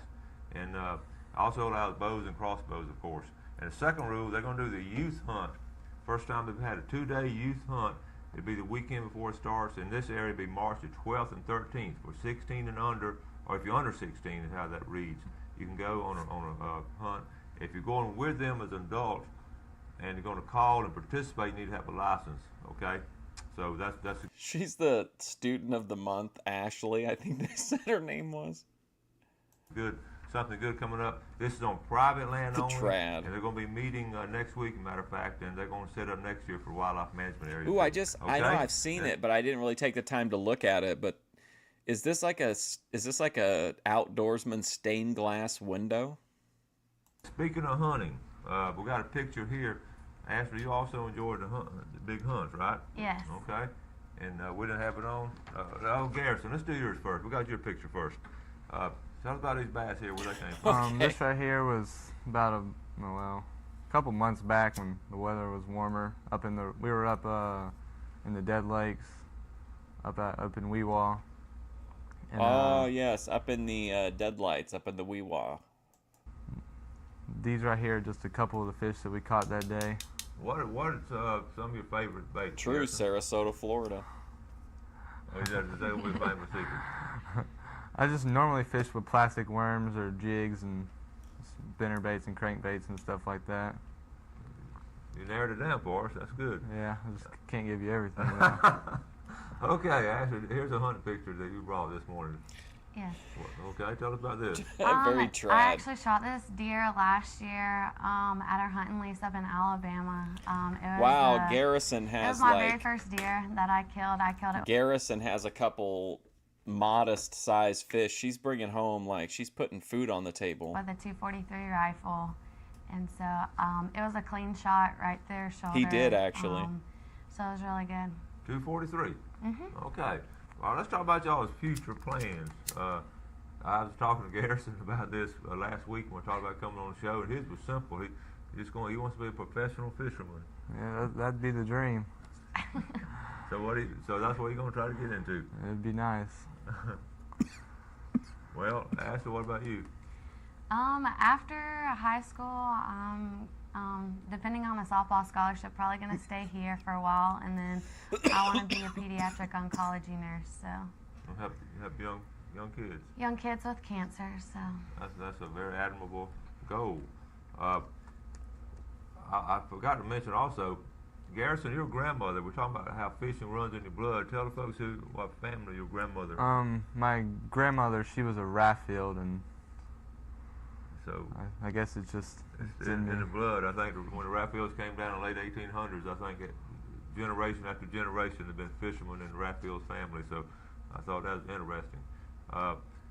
Ashley, what position you play in softball? I play center field. Center field. So you got to be pretty fast, huh? Oh yeah, you have to be all over the field. And yesterday at the plate, how'd you go? I did good yesterday. I was 3 for 4 yesterday, and the day before I was 2 for 4. So that's 5 for 8. That's pretty good. That's about over 5. Wow, very quick mathematics. Okay. From Winston. Well, tell us about what kind of boat you have, Garrison. Well, right now, I have a 16-foot Procraft, but I actually blew the motor up on it. So right now, I fish with my brother-in-law, and he's got a 17-foot G3 boat. I'm not sure, That's the gobbledygook. best kind to have. A good friend or brother-in-law that has a boat. I know. Found the right one, I guess. All right. Tell us about this picture here, Ashley. This is a picture of me and my dad. Actually, this was when I got my very first gun, which was a 22. Trad, strong relationship with her father. She's got a bright future. This is in Louisiana. We have a hunting camp in Louisiana on my mom's side of the family, and we went and we were shooting squirrels, stuff like that. So. Shooting squirrels, that's a great way to start. Garrison, tell us about this. One more picture of some of your bass here. This one Thank you, Dave's channel. I still don't really understand those things, but they're funny. I appreciate it, man. Here's another picture of bass out in Deer Point that I caught a couple months back. And I think I actually caught that one right there on spinnerbait, I believe. Spinnerbait. And a lot of times, you know, you try to, I know sometimes you come in and tell your Monday morning story, you can't find anybody to go with you, so you go by yourself, right? Yeah, more peaceful. I like going by myself sometimes. And you don't have anybody to argue with. Yeah. I mean, you put your boat where you want to, right? Yeah, no one back there complaining. And do you seriously, we talked about being, do you fish these Tuesday night tournaments and all? Yeah, and I fish Saturday Deer Point Team Trail tournaments. Yeah. Have you gotten any saltwater fishing yet? I do saltwater fishing every now and then. Like years back, that's like all I ever used to do. And then all of a sudden I just started wanting to bass fish. Fell in love with bass fishing. I was just reading, I was telling before we came on the air, I just read where two guys vacationing down from Tennessee caught a 14.2 pound bass in Lake Kissimmee. It's just, and they caught it and released it. I'll bring you a picture of that tomorrow. I'm a rebel, picture actually. tomorrow of A loner. State record, an Alabama state record. It was called in Choctaw River of a chinky pin brim. And Scott's going to do an article on it in the morning. I'm going to show the picture on it too. So be sure you watch that tomorrow. Okay, we're going to take our final break and be back with a lot more information for you. So, Bob, how was your weekend? How was your weekend? That's pretty funny.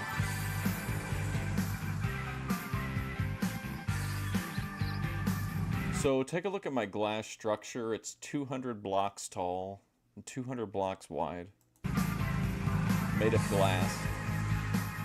There's a tunnel that runs under the entirety of my compound in Minecraft.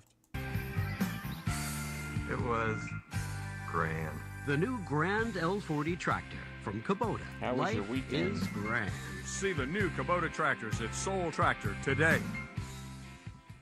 Did you know ethanol-enhanced fuel I can know a lot damage of the your circus people too. There was like a community down there where a bunch of them retired to back when it was like the real carny days. outboard and inboard engines plus reduced mileage? Here at Pier 98, we have non-ethanol fuel by land or sea with dockside parking for boats up to 50 feet. Pier 98 also is your one-stop convenience store with full deli and all your fishing and boating needs, including bait and tackle. Our live bait includes shrimp, bull minnows, and chauffeurs. Pier 98 is on Tyndall Parkway, 1 mile before DuPont Bridge, and open at 4 a.m. We are family-owned and operated and here to serve you. When you think of a successful hunting season, two things come to mind: Browning and C&G Sporting Goods. Browning is the best there is, and C&G Sporting Goods is your factory direct, full-line Browning dealer. C&G. Listen, y'all been selected as students of the month. You're gonna be going on Panhandle Outdoors. It's time for your media training. Stocks Browning guns, camo, knives, scopes, gun safes, bows, and much more, including hunting and fishing license. Look over the new Browning BAR camo short right and X-Bolt rifles. Why pay good money for anything less than a Browning? Browning and C&G, the best there is. Home of the experts. My name's Captain Rick Corley. I'm a SAMS accredited Marine Surveyor. He's got the same and sponsors certified every Marine time. Surveyor. And I Consistency, am I guess. certified Marine Investigator. Been surveying since 1969. Was taught by my father, who is the oldest, longest practicing Marine Surveyor in the world. We do all types of survey, commercial or pleasure. Steel, aluminum, Commercial fiberglass, or wood, pleasure. makes no difference. Give us a call at 850. Hi, is this Captain Tom Corley? Hi, look, I'm looking to book your services. Pleasure. 527-5287 or visit us online. We'd appreciate your visits.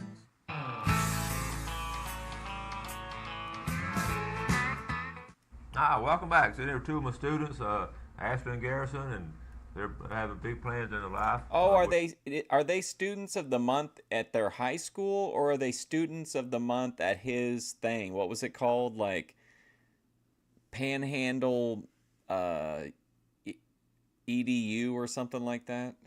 We'll talk about that in a few minutes, but let's look at our Express Lane fishing game forecast. Our time for today, Ashley. Today is the 16th of February. Oh no, no, it's the they get fish the- clock again. What the fuck? Fishing times at 10:22 a.m. to 12:22 p.m. I can't and then with this also at fish clock. 10:50 p.m. to 12:50 a.m. Okay. Gives me anxiety. Let me mention also, next week, the FWC will be having their regional meeting, their state meetings. They go to different regions. But next week now, it's going to be in Apalachicola down at the courthouse. And this will be the big one. We're going to be Apalachicola. talking about the redfish. You know, they're trying to increase the limit to 2. And I've got, you know, a lot of times I have to read in between the Let lines. me tell you on what their I got for y'all proposals and today, all. man. And it Ooh, looks like they're I going got Apalachicola. to make a ruling on that this coming week. And I'm going to have Stan coming on State-approved next Tuesday scales. morning and talking about it. But if you want to attend those meetings, they're open to public. I believe it's going to be like Tuesday and Wednesday. Scandal in the fishing world. It'll be some good information, and I'll pass it on more to you when I find out more. But that's going to be. You think here she in would be a Apalachicola, violent person? Next week, so be aware of that. Okay. Now, show us I'm going to show you one more picture. Tell us about. First of all, let me ask you, what kind of boat you say y'all had? We have a 17-foot key largo. We have a little bay boat. So your family can go out in it and all and have a good time. And Garrison, you told us about yours and all. Okay, show this picture here. What do you have right here? Oh, boy. This is actually a 22-inch Spanish mackerel. Ooh, that's a big one. We actually caught this out at Crooked Island over by Tyndall Air Force Base. This was actually this past summer. Crooked Island? What even is this thing? Out there and we caught this fish. Went out trolling, huh? Oh, yeah. Okay. Without trolling. Now, you know, we talk a lot about, you know, a lot of us don't have boats. I agree. She probably did grow up hunting. She's so, like, natural about it here. Well, and I mean, you saw her. She bagged that pretty impressive deer. And don't have opportunity to get out in the woods and hunt and all that. I know some of y'all just don't have those opportunities. But here's something that every one of our viewers can do, and that's this weekend, and you can participate in the Great American Backyard Bird Count. Check this out. This is 14th The annual, what? The Great Backyard Bird okay. Count. And this really helps. 14th annual Great Backyard Bird Count. This nationwide. Can we bring this back? February the 18th through 21st, which is this weekend, and you see the right here is the email address www.birdcount.org, and what they're doing, you don't have to take about 15 minutes and just. Oh, I think I must have missed when she said that. Is that why you said that you liked squirrel meat? Count the birds in the backyard and just email it to them, and they're going to compile all the information and try to get keep a good handle on bird populations across the United States, from the southeast region and northwest region, just all across it. So the Great American Bird Count. So you get a chance to do that in your backyard this weekend. Great American Bird I don't know about y'all, Count. but I love to see the birds around my feet and all. Okay? And also tomorrow now, special guest will be Jamie Wilkerson. He's formerly of ESPN Outdoors. He's just moved here recently and working at a News Herald. He has some great ideas on the News Herald. Maybe coming up with some really good outdoor stuff. So, and we're going to talk about his background working. He was really one of the big dogs in these ESPN Outdoor shows. I thought you just assumed that these people ate squirrels. I didn't know they confirmed it. Guest tomorrow will be Jamie Wilkerson. Okay, got a couple minutes left. I gave y'all the opportunity to sing the alma mater, and y'all declined. But tell us, what's the rest of your softball schedule looking like? It looks pretty good. We have another county game actually on Friday against Arnold. So we will have played all our county teams this week. And then next Tuesday, Hey, Cosa Nostra. we have our big rival, Niceville, in our district. We were ahead actually in the preseason classic with 2-1 against Niceville, and then we got rain delay in the third, and then we quit. So hopefully we can beat them this year. You know, I know most of the softball girls, and a lot of those girls are outdoor girls too, aren't they? It goes hand in hand. They all like to fish and hunt too. Oh yeah. Garrison, where are you fishing this weekend? I'll probably go maybe to the river, or probably just go to Deer Point, or go up Sunny Hill somewhere. Okay, have all your places. What would be your favorite place to go? The river and Weewalt. The river and Weewalt. Okay. Now, did you get? We were joking about this in class. You hurt your leg fishing or something. Remember? Yeah, I was when I was setting the hook on a fish, I popped my knee out of place. We're talking about athletic injuries with our teenagers getting hurt in football and basketball and softball, but we don't usually get my students getting hurt fishing, and we had a good kick out of that. It just popped out of place when you jerked back too hard. Yeah. But it's okay now? Yeah. Okay. Now it is. Okay. What are some good things y'all plan to do with your life and all? I know, you know, you probably, first of all, where y'all want to What are some good things you're planning to do with your lives? settle down once you become grown and settle down? Where do you want to come back? I actually want to come back here to Panama City and settle down. You like this area, huh? Yeah, it's pretty good. Okay. Garrison? And the same here. We can't get rid of y'all, can we? Okay. What, you're going to be working with young people and all. Garrison, what are some good things you want to do later on? Probably just like give back to the community. You might go trolling gobbledygook. That'd be all right. And do like Sounds charity good. events and like take kids that don't have like are less privileged to go fishing, take them fishing and stuff like that. You know, we talk about that a lot in class, and what we try to do, especially, and we're about to run out of time, but you know, even some of your classmates and all don't have opportunity to go, so maybe we'll get some of them going pretty soon. And you too, Ashley. Thank you all for getting up this early. Thanks for having us. You're not going to fall asleep in class, are you? Probably. Folks, we got to get out of here. Thank you all for watching. Remember, tomorrow we'll be watching a special guest, and make the outdoors part of your world and do something good for somebody today. And God bless. All right, I want to learn a little bit more about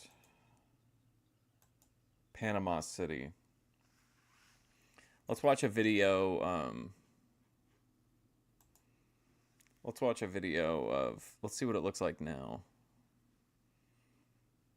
Here we go. This is in 4K.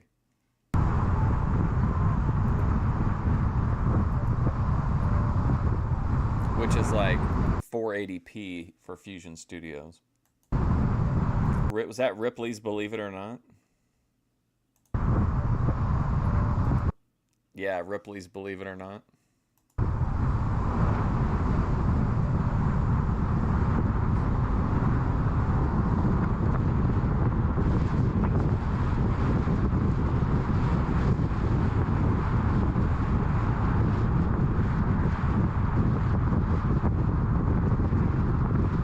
Yeah, look at all the like clown references. Coconut Grove. Big Willie's. Swimwear. Wow, look at that big bowl. There's Armani. Oh, Domino's.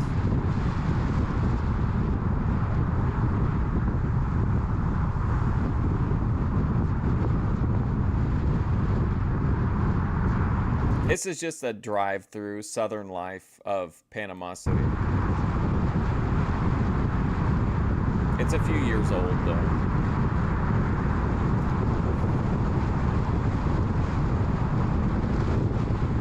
What? In a wheelchair now. What does that say? Summer breeze. Nothing over $1.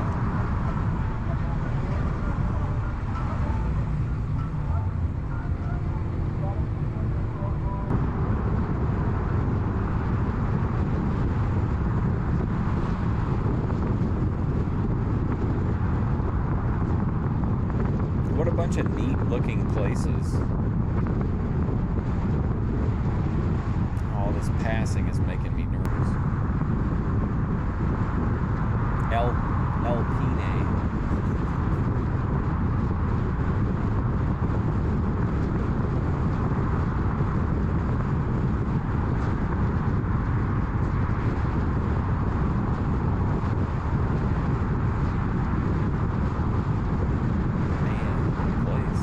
Oh, there's OPC. He's over here with the framers.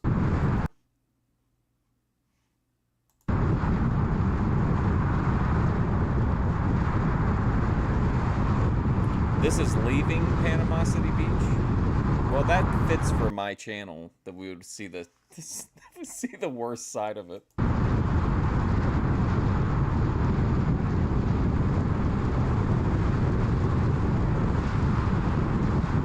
I don't think I would like riding with whoever's driving. There's the Oasis.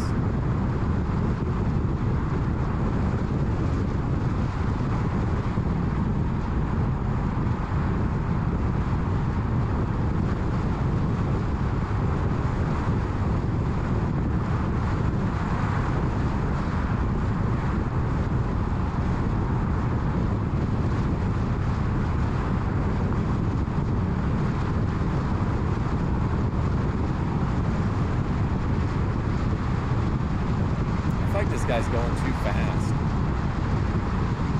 can't see anything.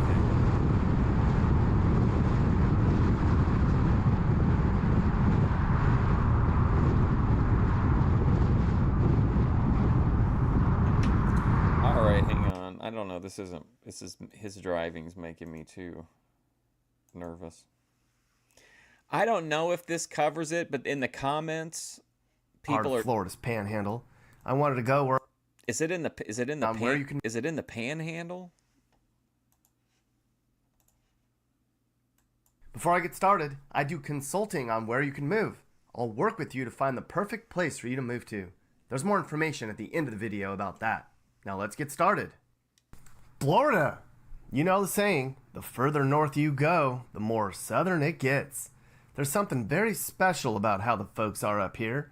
This is America, boy! Now we've heard about Florida rednecks. They're all over the place.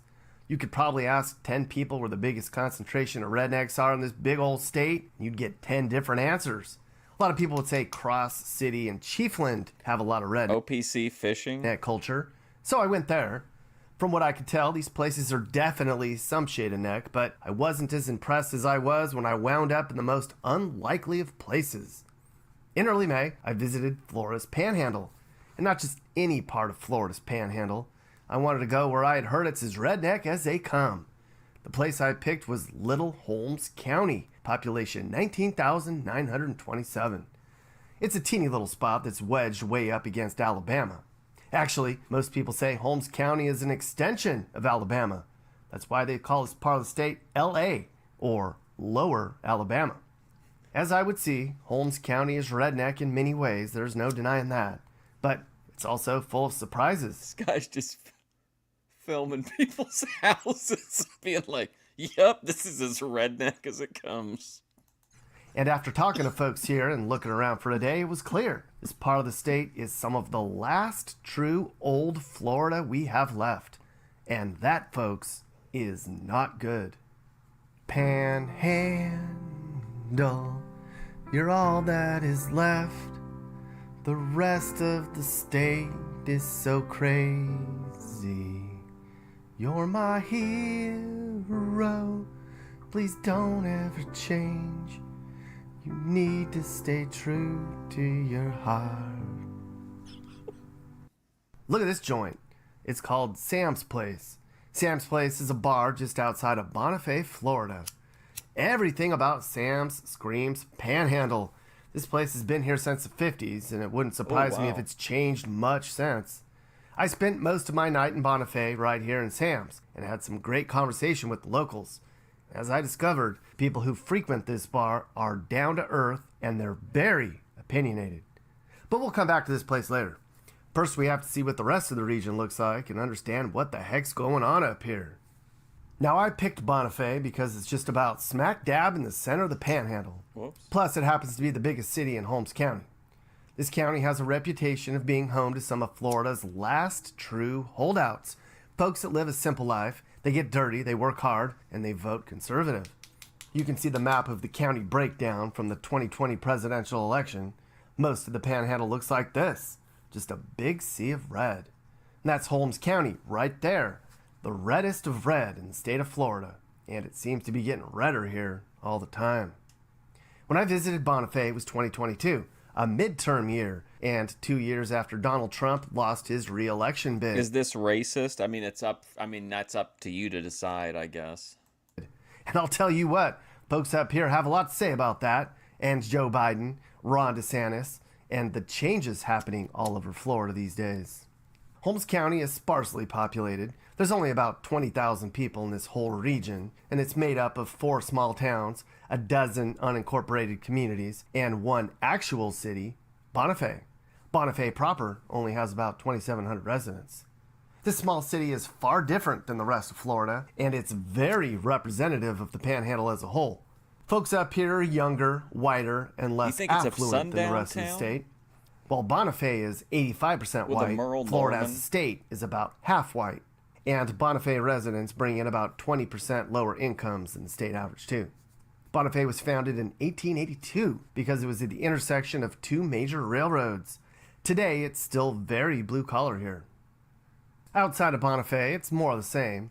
I drove around Holmes County, and many of the roads I drove Yeah, I on like this guy, weren't Nick even Johnson. visited by Google Street View drivers. Sure, it's rough in many areas, and this part of the state probably wouldn't be considered very Just desirable by a filming lot their of people. homes. But is this place redneck? What is a redneck? And why does the Panhandle have such a redneck reputation? Your definition of a redneck might not be the same as my definition of a redneck. But let's admit, we all have a general stereotype we can agree on, so we don't have to waste any time trying to find what that is. Okay. But do these folks consider themselves redneck? While driving down a dirt road in a more rural part of town, I came across a few dudes hanging out, getting ready to do what Panhandle dudes do. So I stopped to talk to them. Oh, we got Rick. Rick, tell me what it's like in Holmes County. A lot of country folks, a lot of woods, trucks, small town, not a lot of big cities.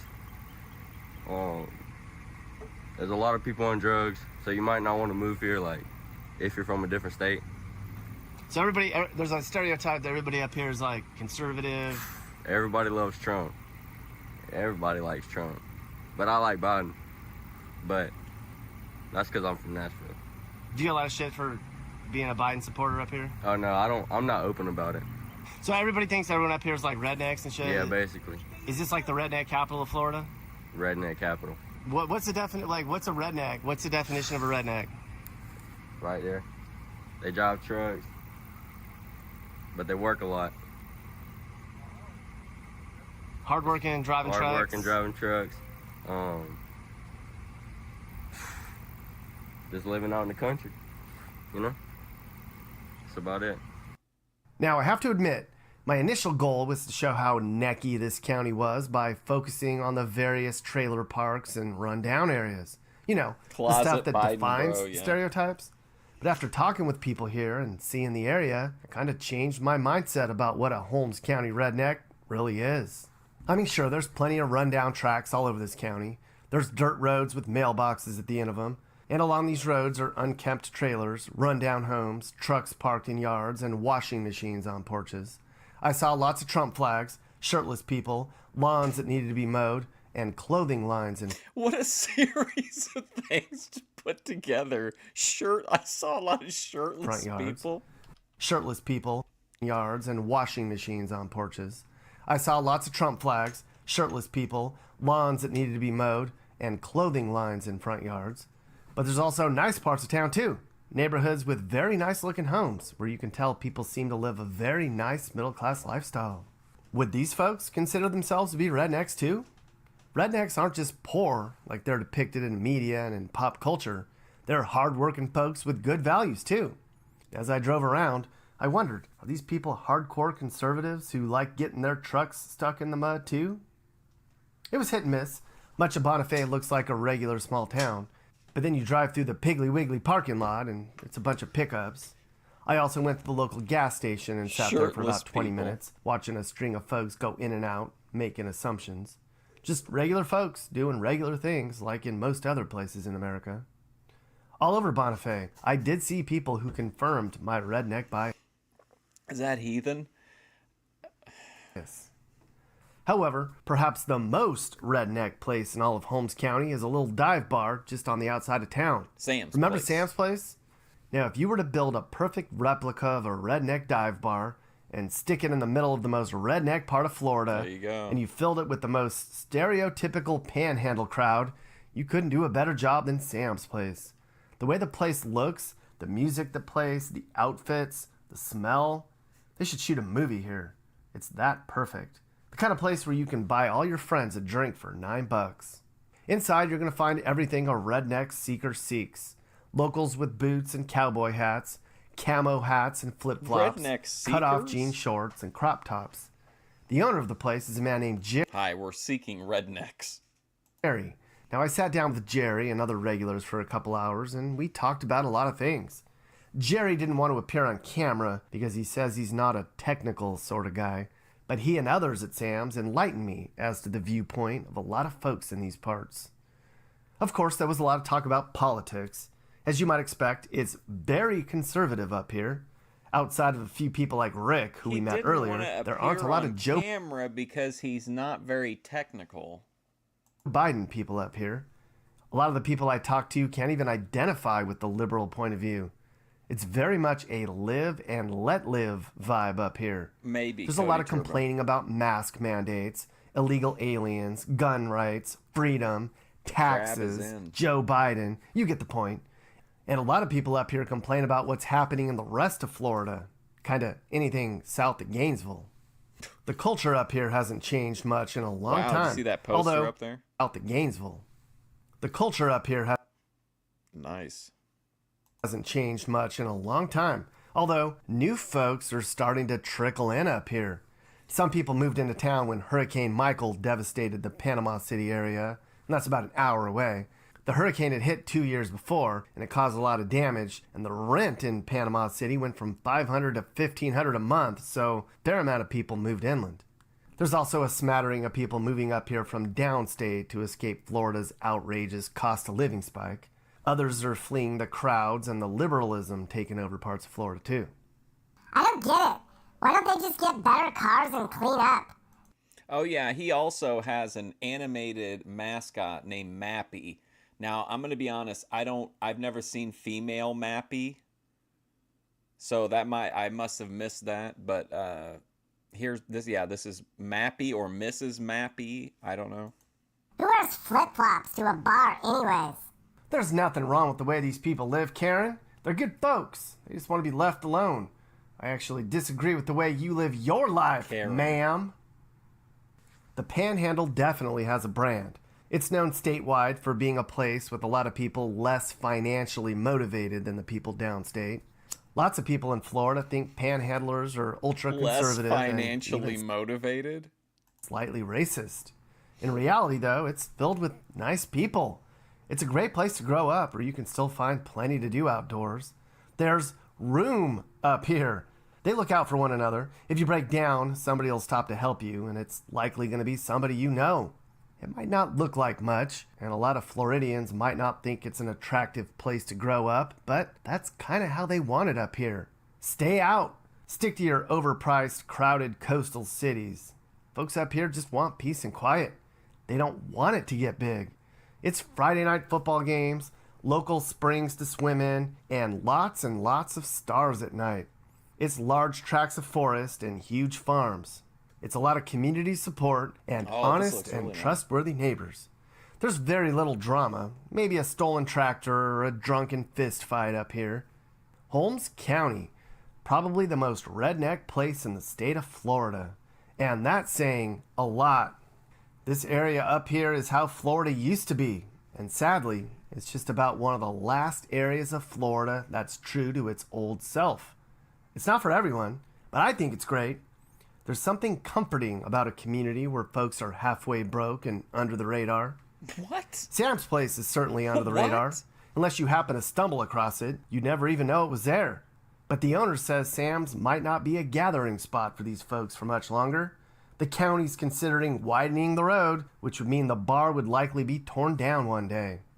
New Florida is encroaching on old Florida, even way up here.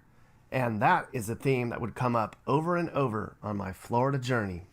Yeah, redneck isn't really I mean, people use it in a negative connotation, but it's really not meant to be negative. It's really just supposed to mean like blue-collar, hard-working, down-to-earth people.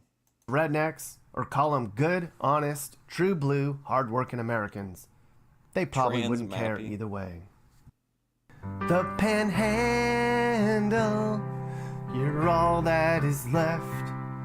The rest Well, he had on a wig in the video, Cody Turbo. That wasn't his real hair. Of the state is so crazy. You're my hero. Please don't ever change. You need to stay true to your heart. Don't ever change, Panhandle. Some good folks up here. This America, boy. Now we're going to be joined by Janet. This America, boy. A Bonifay resident. She's lived in Bonifay since 1973, and she created the Facebook page Bonifay, Florida, that has more than 3,000 fans. Okay, everybody. So joining me right now is Janet, who lives in Bonifay, Florida. Hi, Janet. Hi there. It's really nice to meet you. I was in Holmes County for a couple days a couple weeks ago, and I went to the Panhandle because I had heard it's kind of the last remaining part of old Florida that's left. You know, everything downstate is just crazy. And I wanted to see, you know, I'm a kind of a redneck dude. I like to get down with the country folks. And I went out there and hung out for a couple days and had a really good time. And I wanted to say that I really like where you live.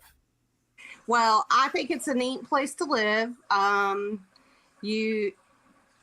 It's very rural. There's not a lot of like places to go out, like if you're used to the big city.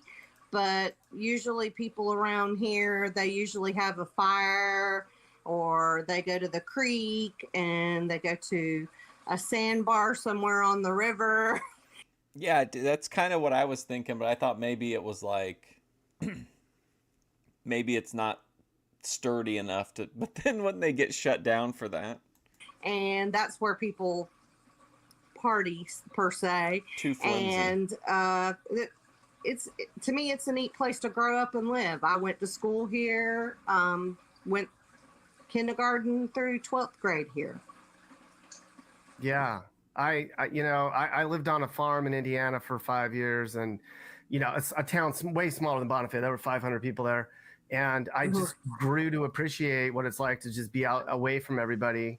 How do people feel about like how things are, the difference between the Panhandle and like the rest of Florida? Are there a lot of people up there that are like, we like it up here where it's quiet and cheap and we know everybody?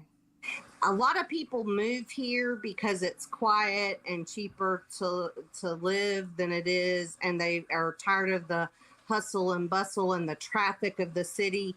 So a lot of people like it quiet and everything. Now, jobs, you do have to drive out to get jobs. Usually, me being in the medical field, you usually don't have to drive too far because there's places to work around. But a lot of people do have to go outside this all area those old license for jobs. plates. It seems like everybody's more content with living a slower paced lifestyle, cheaper lifestyle up there. They're not worried about fancy anything, and good for them.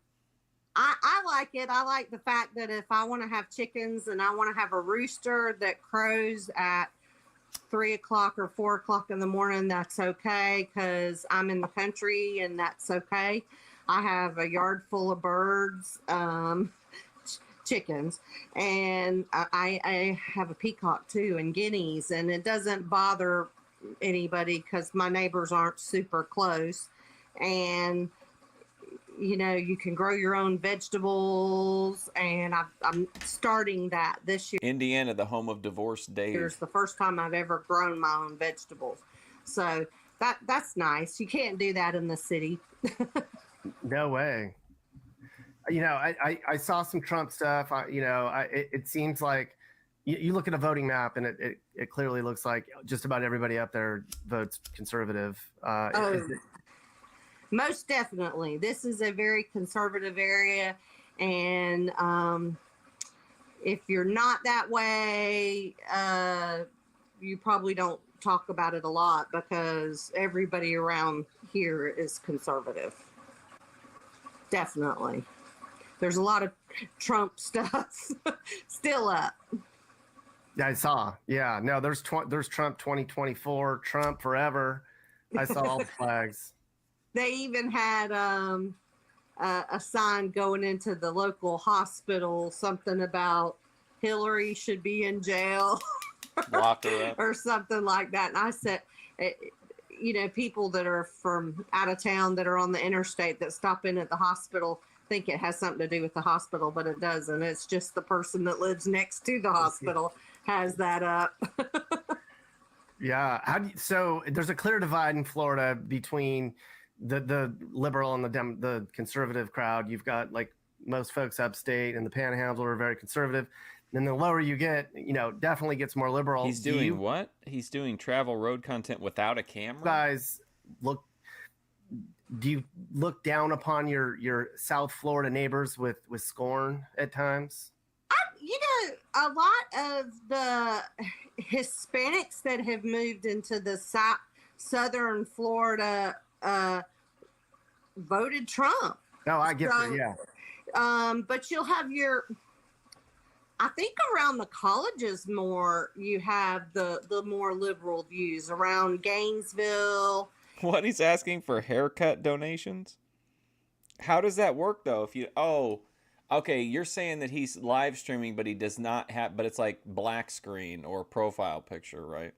And actually not even there, because I was recently on a vacation to Central Florida around the Gainesville, Micanopy area. There are a lot of conservatives there looking at their signs outside, but Tallahassee, very liberal. Even going towards Defuniak and Pensacola, I saw, I see a little bit more liberal than I do here in I think it's the rural farmers are way more conservative. Mm-hmm. How's it changed since you got up there in the mid-70s?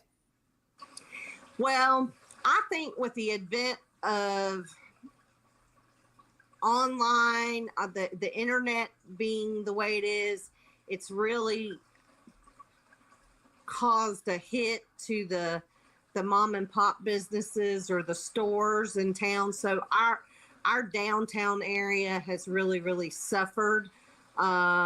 Recently, we've had some people move into town that have bought some of the old buildings, and they're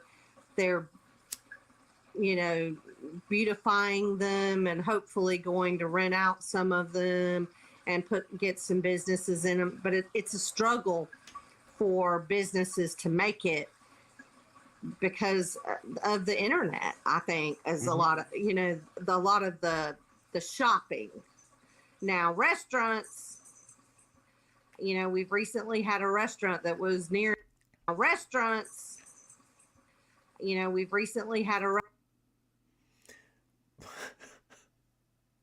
Bad cock and more.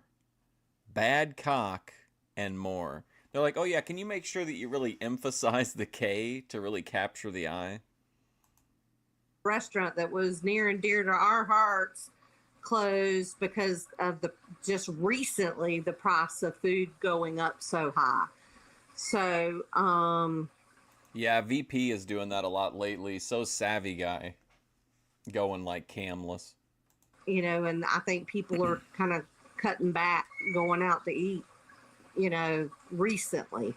But restaurants have had more success than, say, shops. That's good. Somebody's, at least some of them are making it. Mm-hmm. But most of we have, some cattle farmers across the road from me, and we have dairy farmers and beef cattle farmers a little bit north of me, and the same family has been doing it for 20 plus years. So, I mean, I'm sure they've been affected, but I couldn't say personally how. So the reason that I, ended up in Holmes County partially is because Holmes County and the Panhandle has the reputation of being where it's redneck land and all the rednecks are up there, and Holmes County's kind of right smack dab in the middle of the county. And Bonifay is known around the state as being, very conservative and a lower lifestyle than the rest of the state in terms of country folks chilling. Sorry, I'm looking for a video. Yeah, would you define Holmes County as redneck?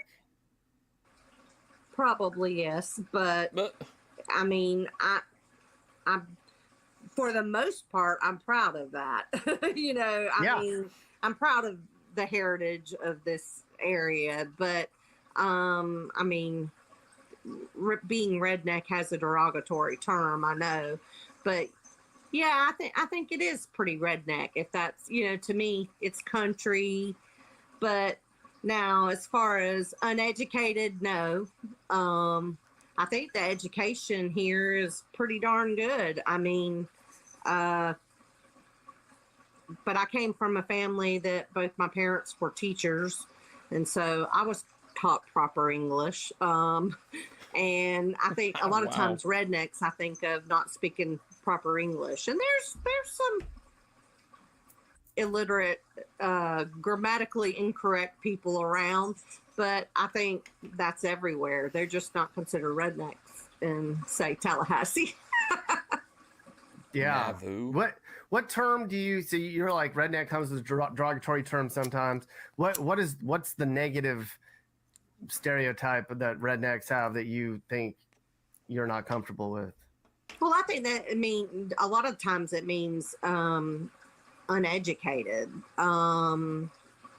or country bumpkin, kind of like, and that's probably not a term that's even used around here anymore. but uneducated is what I think is the derogatory look on redneck.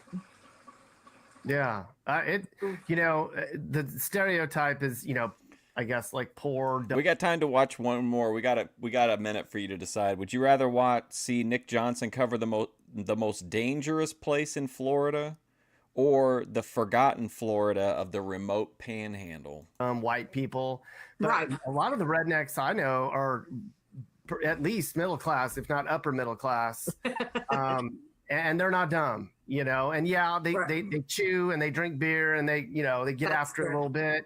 They wear jeans and flip flops out to nice restaurants and all that. But for the most part, there are different shades of red, I would say. Yeah. I think down in back down just a little south of us in Panama City Beach, you'll see a lot more flip flops and jeans. Grace Thorpe deserves so much goddamn more. Jeans and less than that going into restaurants, but I really think there's a lot less of that around here. People dress up to go, to go out to eat, but there are a lot of poor people around here, poor farmers, but not uneducated, because I think the school systems are really good here. Good. Dangerous, you think? So, like, if somebody was considering moving to the Panhandle and they're not from Florida nor Alabama, what advice would you give them? What are some things they should know? Did we watch a video recently where a guy revealed some kind of a Hunt's Brothers pizza scam? No, that was Wings of Redemption was talking about that again recently. How the people at the Hunt's Brothers Pizza were ripping him off when he owned one, supposedly. Down to Holmes County. Well, be prepared for a culture shock if you're not used to not having a Walmart, around every corner, lots of restaurants around every corner. There's a lot of peace and quiet, but maybe not a lot of nightlife. Anybody else want to vote? And that if that's something you're looking for. Dangerous or forgotten? For if you can drive an hour north or an hour south and that's good enough for you, then to me, this is an ideal place to raise your children. It's peaceful, and for the most part, you don't have, people are hospitable. Your neighbors, are usually, they look out for one another. Like my neighbor across the road, she's gonna, she'll call me if she sees my dogs out in the road or something like that. People are hospitable around here. Good. Yeah, there's not, I travel a lot. I'm sure you have heard and you've probably traveled and seen that it's just, it's very rare to have probably traveled and seen that. I thought that was a lot. I'm sure predatory you bird. have heard and you've probably traveled and seen that. It's just, it's very rare to have entire communities anymore in this country that are not small, that are safe and where people feel like that they know people and they can trust people and they can let their guard down and just chill out, and where everyone's friendly. The bigger the city, the worse the issues are with all the stuff that's going on. So you're very lucky and blessed to live where you do right now. while there's crime here, no doubt, and we're seeing Really? more. Nick in Johnson that, told us that there was just an occasional, drunken scuffle or stolen tractor. I think just south of us there was a shooting this past weekend, but it was people from Georgia passing through, going from or to or from the beach. There's very little crime that's here. That's not. I mean, I'm not saying that there's not your drug-related crimes. I mean, that's everywhere, but I feel safe here, whereas maybe not so much somewhere else. I agree. Great 100%. camera angle. Yeah. Now, after I left Bonifay, I ended up in Panama City for 2 days, and I did not feel safe in Panama City. Oh, no, Nick definitely doesn't not, feel safe especially in if you Panama were there City. anytime near spring break. Spring break makes you think drinking and partying, and they are hog wild without parents or something. But luckily, we don't. Everything to me seems much calmer and slower paced here. Yeah. So you've lived in Florida your whole life. Yes. Is it accurate for me to assume that the Panhandle and the area you're in is how Florida used to be and is now one of the last parts of old Florida? I would think this area. Did he not want to participate with to collab with the Thorpes or what? Has changed very little in the time that I've been here, other than the fact that, there's been a lot of loss of small businesses here because, and I really believe that is due to the fact that, the advent of the internet and people purchasing things online and the big businesses like Walmart that if they're ordering stuff offline, man, these seem like they'd be nightmare routes for like FedEx and UPS. Take away from the small businesses, mom and pop type businesses. But recently, we've had some people move in, and we've had some people starting some mom and pop stuff. And there's a little community in Bonifay called Peppertown, and I have not been to their mom and pop, like the Frosty Root Beer Company. Yet. Look at that, man! This is a sweet place. Wow, I love these trees. Evidently, they're starting a little market down in that area, and I don't know if it's farmers market / other like things that people have made, but I'm interested in checking it out. Yeah. How would you feel if Bonifay started to turn into Panama City? Well, I wouldn't want it to turn into Panama City. I wouldn't mind if a few businesses came here, but I wouldn't want it to turn into Panama City.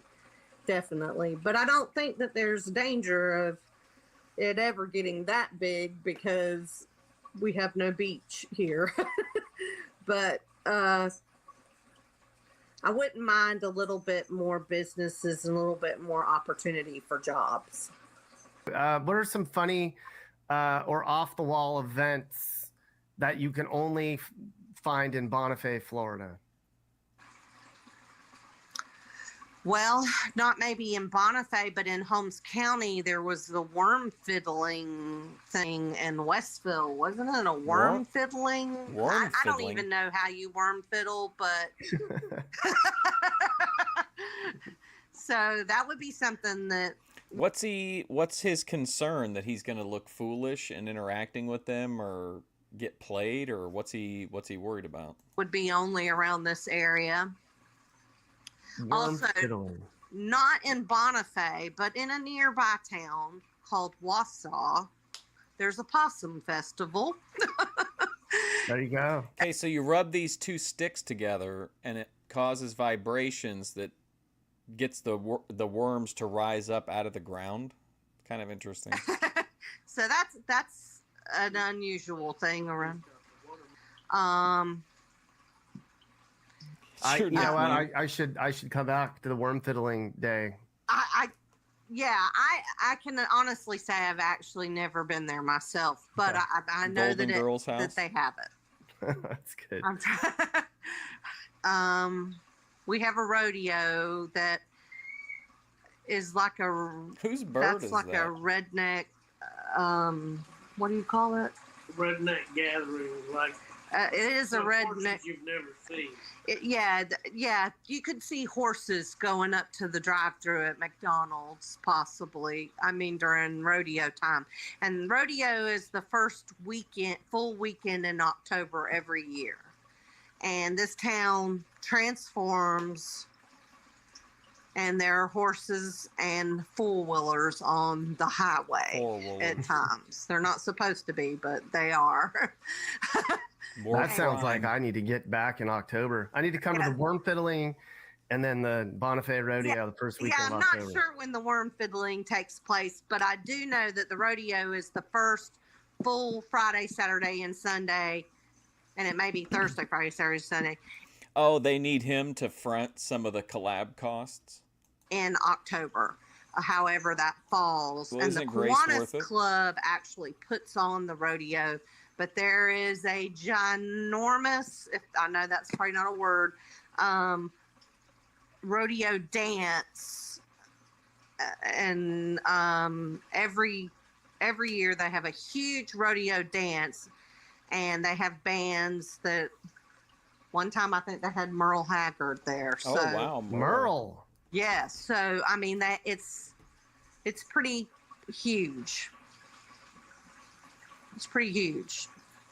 Lot of drinking going on during that time, but there's also a lot of fun. They have a lot of campfires in town. They rent out sites in downtown, and they have a lot of people with tents and people riding their horses all over, and they have vendors and stuff. But the rodeo is a big deal in Bonifay. That's the biggest deal in Holmes County. I bet you Merle wouldn't go down to Miami. I bet not. I bet not. The other states are probably... Back to Rick. The other states are probably better. The If you look at closet these Biden dudes, guy. Point the camera. That's the definition. So why do people live up here rather than like down south? Panama. Yeah. I don't know. It's a little cheaper down here because it's in the country. But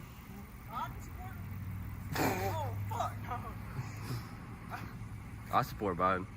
Why do you support Biden? Well, I don't like Trump. It's not that I like Biden. I just don't like Trump. Why not? I don't know. Are you looking to move and need advice? I do consulting. That's All right, let's watch one more. I flipped a coin to break the tie on the vote.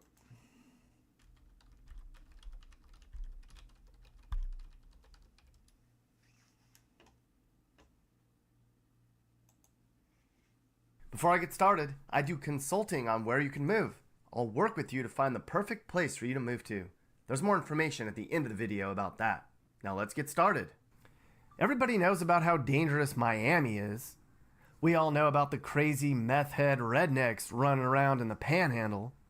But there's a place in Florida where the crime is the worst of all, and it's probably a place you haven't even heard of before. I had just left Immokalee, a farming community that's the poorest place in the state, and I was on my way to Miami. But before I got there, I needed to see what's been called the most... Oh, Gray said like Damius and then would cover the cost. most dangerous place in the entire state. So in early May, I spent the afternoon in Florida City. A lot of people in Florida don't even know where Florida City even is. You can understand why. It's not very big. It's way out at the entrance to the Everglades in the far reaches of Miami-Dade County.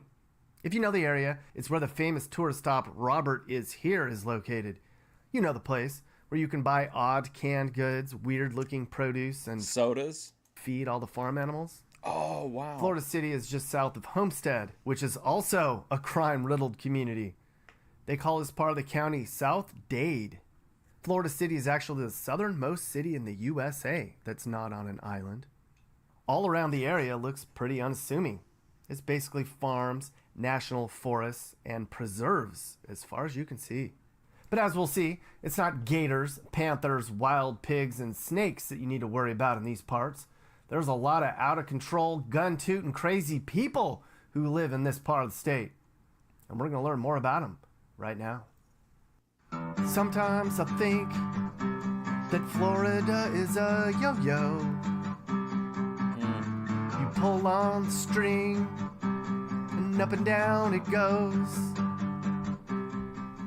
Florida City, population 12,000. Oh, they were Vince McMahoning Jeremy by saying, listen, pal, I can't give you a guaranteed contract, but what I can give you is an opportunity. 1,800 and going down. Maybe not forever, though. After all, this is Florida, where all available land is being gobbled up. There isn't much out here. I mean, look at Florida City's website. That looks pretty boring, right? Florida City proper is mostly rundown neighborhoods surrounded by strip malls. That's really it. But it is certainly not uneventful down here. Man, does this place go off. The state of Florida is about average when you measure violent and property crime rates per capita. The real problem here is robberies. Florida's 12th overall when it comes to robberies. And look at that. When you look at all U.S. cities with... I actually think that's kind of fair on her part to say, hey, listen, if you can convince them to finance it and you can prove the content's going to be good, then they'll take care of it. But if you don't, then they won't. Reported robberies per capita. There you have it. Florida City, Florida has by far the most robberies of any other city in the nation. You'd have a 1 in 12 chance of getting robbed if you lived here. What? And a 1 in 43 chance of being assaulted or killed. What? 1 in Statistically, this is 43? the third most dangerous place. Chance of being assaulted. 12 chance of getting robbed if you lived here. And a 1 in 43 chance of being assaulted or killed. Wow. Statistically, this is the third most dangerous place in the country right now. It's murders, welfare, child neglect, drive-by shootings, and liquor store robberies. There's lots of open drug spots. It's prostitution and gunfire every Friday night. You've heard it all before, and the reasons are all the same. This is where we need to build Fusion Studios. Poverty, drugs, and gangs mostly. 1 in 3 houses here has a single mother. 4 in 10 people... We'll put all the boy people in up in this motel here. People here live in poverty. The average person in Florida City makes about $10K a year. And the problems don't seem to be getting better. Some say it's the police adequacy rate. That means there aren't enough cops to control the population. And the type of new people moving in aren't always desirable. The cost of living 30 minutes away in Miami's going up all the time, so lots of troublemakers make their way out to this part of the county. That's bad news. Look at this. 0 way out to this part of the county. Look at that. Ugh. That's bad. Imagine just smoking weed and just looking at that Look at sky this. all day down there. 0 cities in America are more dangerous than Florida City. None. The violent crime rate here is 650% higher than the national average. What the hell? Every day there's a reported violent crime here, and there's only 12,000 people in Florida City. For perspective, let's look at Chicago. There's 2.7 million people in Chicago. If Chicago had Florida City's violent rate, then there would be 224 violent crimes every day in Chicago. That's 224 rapes, murders, and attacks and shootings every day. That's a lot. I mean, Homestead's the 40th most dangerous city in the country, and look at how much worse Florida City is than Homestead. What the damn hell? There were 10 murders here a few years. Just sounds like almost like a guarantee that that something's gonna happen to you. That's grim. I like this house though.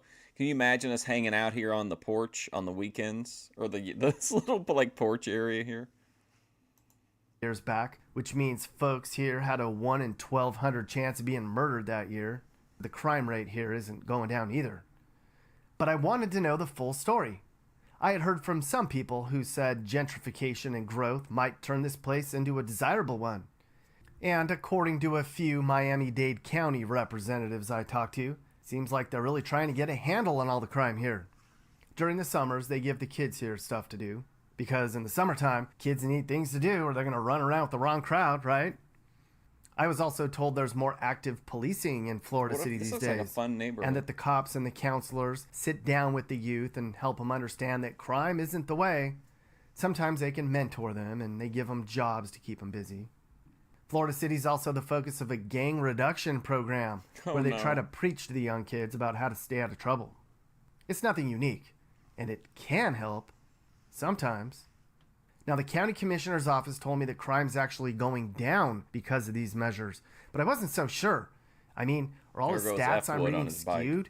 Is Florida City just a victim of a long-standing bad reputation? Or is crime here as bad as people say? I wanted to know. Wait, you're telling me a city is a victim of a bad reputation? Middle of nowhere is so bad. Oh, look at this. Is it really cool improving place, here? Man.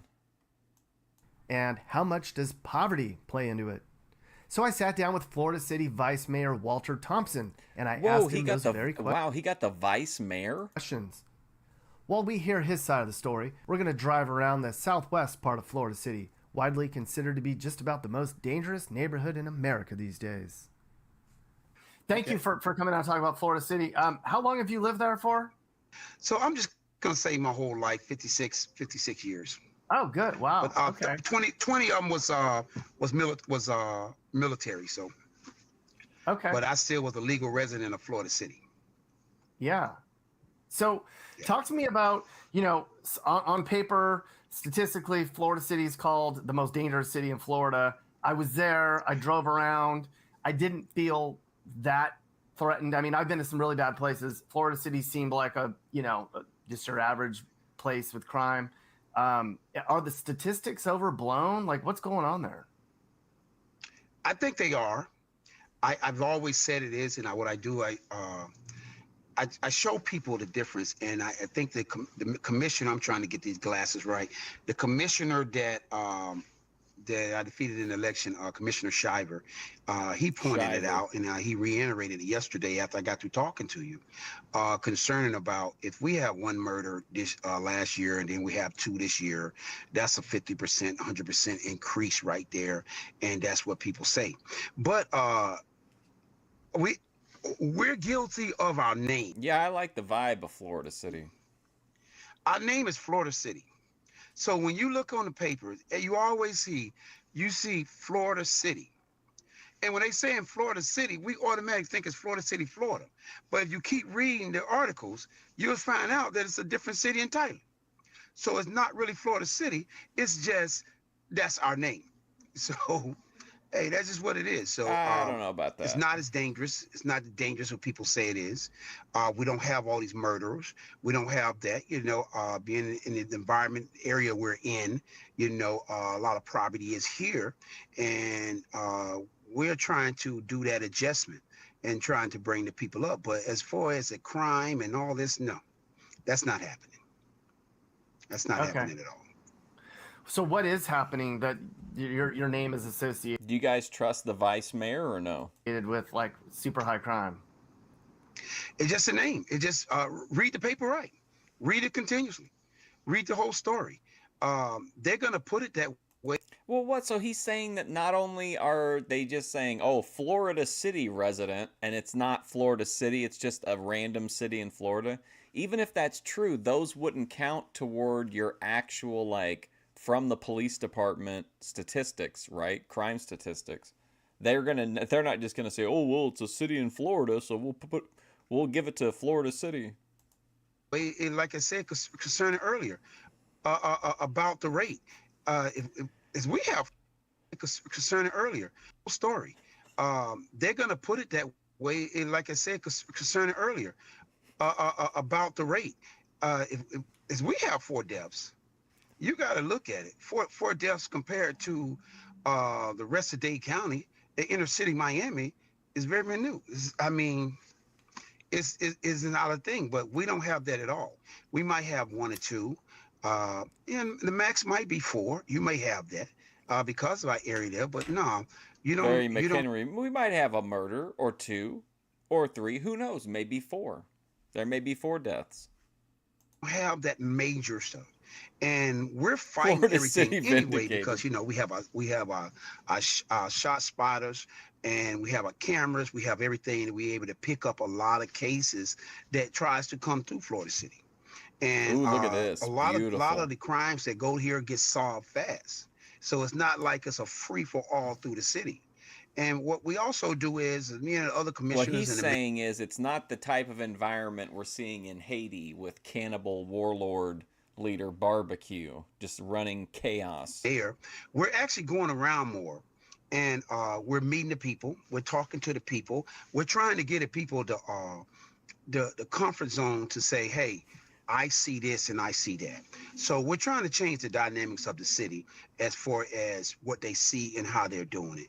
And it's a process in it, but I see it's going to happen. So as far as the crime rate, I just think it is an operation of us. You know, sometimes is you can talk about one crime, and the person that's talking about it, or talk to somebody else about the crime. Now they don't see the crime, and you're talking about the same crime. You got 10 people talking about the same crime, but seeing it in a different perspective. Come on, man, this is such cope. He's talking about what people are saying at the water cooler. That's not where statistics come from. They don't just ask people, how many crimes do you think are committed? No, dude, that goes off the actual like crime statistics, like the police reports. So you're lining up with this hey, guy is they don't have 10 murders here. They don't have all this right here. But that's not true. That's not true. You know, and I mean, our economical situation that's here in South Florida's here, it calls a lot of things for people to say. And we just got to continue educating our people and getting our people right. And once we get them educated enough, they're going to see a lot of things, and you're going to see a lot of things that are going to go down. So, but okay. I just don't see it as the paper, and you know, and I have to correct. I'm sorry about these glasses. People are I have only to correct committing indoor crimes a lot because a lot of people are saying the same thing. You know, oh, this is the most dangerous place in this state. This right here is, but no, it's just how the writing of the papers are. So poverty has a lot to do. Listen, Nick, the only reason that we have so many murders and rapes and assaults in our city are because they happen within our city limits. That's the only reason. I think 1 out of 3 people in Florida City lives in poverty. What's the correlation between crime and poverty that you see there? Well, I see people that, you know, want it. You know, ICP. The American dream, brother. They want it, and a lot of times is where you're not educated enough to know what it is with the hard work and the dedication.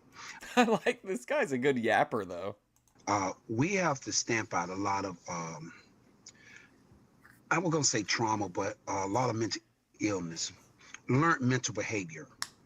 And when we tackle that, we'll start seeing the development of our city more because people will start caring more about what they have. They got a great opportunity now for the next 4 years, well, 8 years, to take care of a lot of things they got to do and get them out of the thinking process that they're doing. So I think is this learned mental behavior down here. A saying is, this how it is, this how it's always been, this how it's gonna be. No, it's not. When we continue doing the education of our citizens, letting them know that this is not how you have to be, doing different social values, teaching them that, getting them responsible for their actions and what their word is, and we're going from there. Yeah, he's kind of a Picasso level bullshit artist. I told every police officer I want you to treat them everybody fairly. Make sure you're doing that.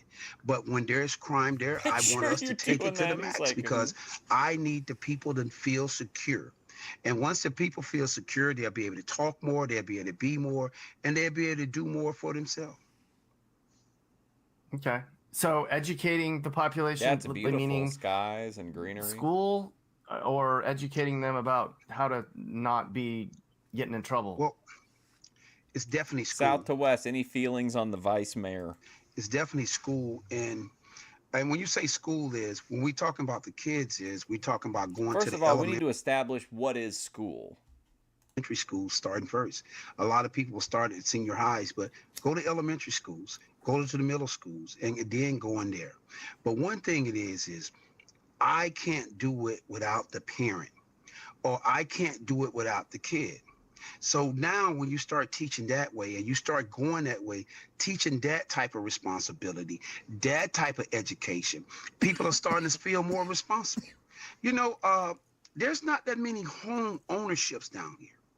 There's not that, so of course you're going to have people that's not theirs. We're trying to make them be able to have What is he? Something that they can own. And when they Okay. own it, that means is they're going to be able to take. So he's saying that people who are renting and acting out would not act out if they owned a place because of pride of ownership.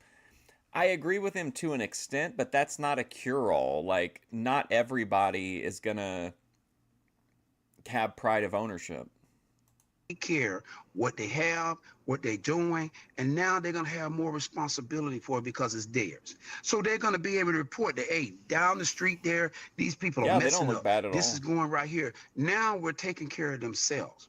Because a lot of times is we will want to have our government like, you're going to take care of me. You're going to be this, you're going to be that. But I seen this, when you start taking care of yourself, when you start getting educated, when you start seeing this, well, I do not have to be that way. I can finish school. I can go to college. I can own a business. I can get my credit right. You will start living better, and that's when you're going to see them small crimes things start going down. I, for one, know we're not going to get rid of all crime, but I know the crime from my city will go down drastically. And what it is, if we educate and help our people turn the other way. Yeah. Has crime gone down there? Is it going? I mean, is it working? Whatever you guys are doing with talking to folks and educating them and telling them knock it off and grow up and you can do whatever you want. Hey, if you start acting right. That's what I told them. You act appropriately. I mean, is it working in your community? Yes, for the last 2 months, we have a police chief. He's out right now, and we had a assistant police chief come in, and he has implemented some changes that I think is needed. He's created a task force. The task force go around, you know, they're checking tags, they're checking different hot spots, they're going this way or it is, and they're actually being seen. So what they is, they're being productive. So they're putting a visual police presence like that, the squad on the Shield. And by being productive, and the citizens see it. You know, when I'm going around and I'm at the parks and I'm talking to people, when I have people come up and say, I see your police force now. I see them and I see what they're doing. They're stopping people, they're talking to people, they're apologizing, you know what, I'm sorry, I came in your yard, we was doing this, apprehending this right here. And people respect that, because now it's like... Listen, we have our police officers apologizing when they trespass. Hey, the guys are Nobody ever apologized to OPC Don for trying to grab him through the window. giving us respect. And so in terms is you're going to get respect. And so that's what we're seeing. We got more young officers coming in. The older officers are training them, and they're showing them around. And we're getting rid of any reputation that these young men have, these older guys have, and what they're saying about our police department. These That's younger slowly men, going away. these older men. Yeah. And we're getting rid of any reputation that these young men have, these older guys have, and what they're saying about our police department. That's slowly going away. And by that slowly going away... The only people complaining apparently are the young people and the old people. Now, the people will be able to trust the police department. And when they start trusting the police department, they start speaking more, they start talking more, and they start doing better. We're working with the young kids.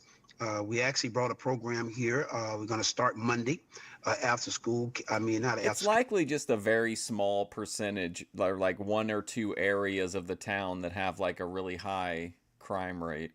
But a summer program. That's just a start. Florida City has donated money for that, and we're going to have these kids in that there was nice teaching them something different. I should be coming through teaching classes there myself, for they can see their... Did she apologize just for spitting in his face instead of in his mouth like he paid for? Vice mayor, they can see their mayor, they're going to see their commissioners. Vice mayor. They're going to see us there, and they're going to show them, we're going to show them how much we care. Because I found out when you care about someone and someone sees it, 9 out of 10, they're going to start changing the way they think. Does being way out in the middle of nowhere, even y'all when you are see like people, it's just like people chilling, hanging out outside. 30 miles, 40 miles from Miami, at least the outskirts. Does that have an impact being? I heard that actually. Didn't I see? I saw somebody say they couldn't wait for Ava's interview with Ron. So far away and Maybe it was in isolated Matt's out in the chat. middle of Florida on crime and poverty? Is that part of the problem? No, I do not think it is, because I think it can be to our advantage because we are Mr. Ooh far La away. La. And we're exit 1. That means everybody's going to come down here because we're in a unique spot. We're in between the Keys and Miami. And that means is people go to the Keys and Well, people go to yeah, Miami. and if you're like the gateway to the Keys, then you're probably going to have a lot of crime that doesn't necessarily that it might happen there, but doesn't necessarily reflect on the local people. Now, we have our own police department, everything right here. That means is when you start small. I know we was talking about local government yesterday. And when you have a small local government, you can actually put that American dream to work right then and there. Because that means you don't have to go through the big harassment of that big city or that close-in stuff right here. Corner of 4th and people 5th. just on top of people. No, you ain't got to go through that. Ava gave you, know, AIDS. you got I'm sorry neighbors, to hear that. you got programs, you got this right here. So we just have to shed the reputation. That's it. We just got we got to shed that. You know, we gotta let people know that, hey, this is not what people say it is. You know, you need to see the unique part of Florida City. You know, they need to Does see this guy have a YouTube, this vice mayor? the good part, how we have on our parks, how we have our neighbors, how we actually putting up communities around here. Now, what had happened is we have got that influx of what's going on in Miami that we have had people have to move down here. And, you know, when you move into an area, you put your stake there and you go from there because you're used to it. So now we have to get that behavior right also. And so once you get all that, but once we start educating them, once we start showing them how you can own your own business, how you You want to nose align with Ava the G before or after she hits the gym? can do your own homes, how you can put all this together and be a productive center, we'll start seeing a better increase on the betterment of our city. Yeah. So you got a bunch of people fleeing the Miami area because of the high cost of living, Yes. and a lot of them are ending up in your area, and that can kind of mix up the chemistry and the overall vibe of the place. I get you. Yeah, it's not necessarily the high cost. As you go to Miami, you're going to see they was actually tearing down a lot of the projects. They was tearing down a lot of the places, and the people had to have somewhere to go. And when you look at it, yeah, now you're talking about, okay, well, I can pay enough down Vice here, Mayor and they Walter gotta come Thompson. somewhere, you know. And we had the buildings for them, and so they coming that way. But they should be allowed to come. It's just the fact is that we need to make sure that when everybody comes and when we're going, that everybody gets this new way of life, you know, new thinking way of life. Because I've seen it in the military. I know it works. I know it works. When The AI brings up his information, but it's a picture. It's a picture of a white guy. Start teaching different values, when you start having people being more responsible, I see that works. I see that change the minds Here of we everyone. go. Here's the thing. For 40 years, Florida City was run by the same regime. I rang the bell. I rang the alarm. The people broke the cycle. Please vote for or elect Walter Thompson for mayor. So he ran for mayor at some point. I don't know if he got it or not.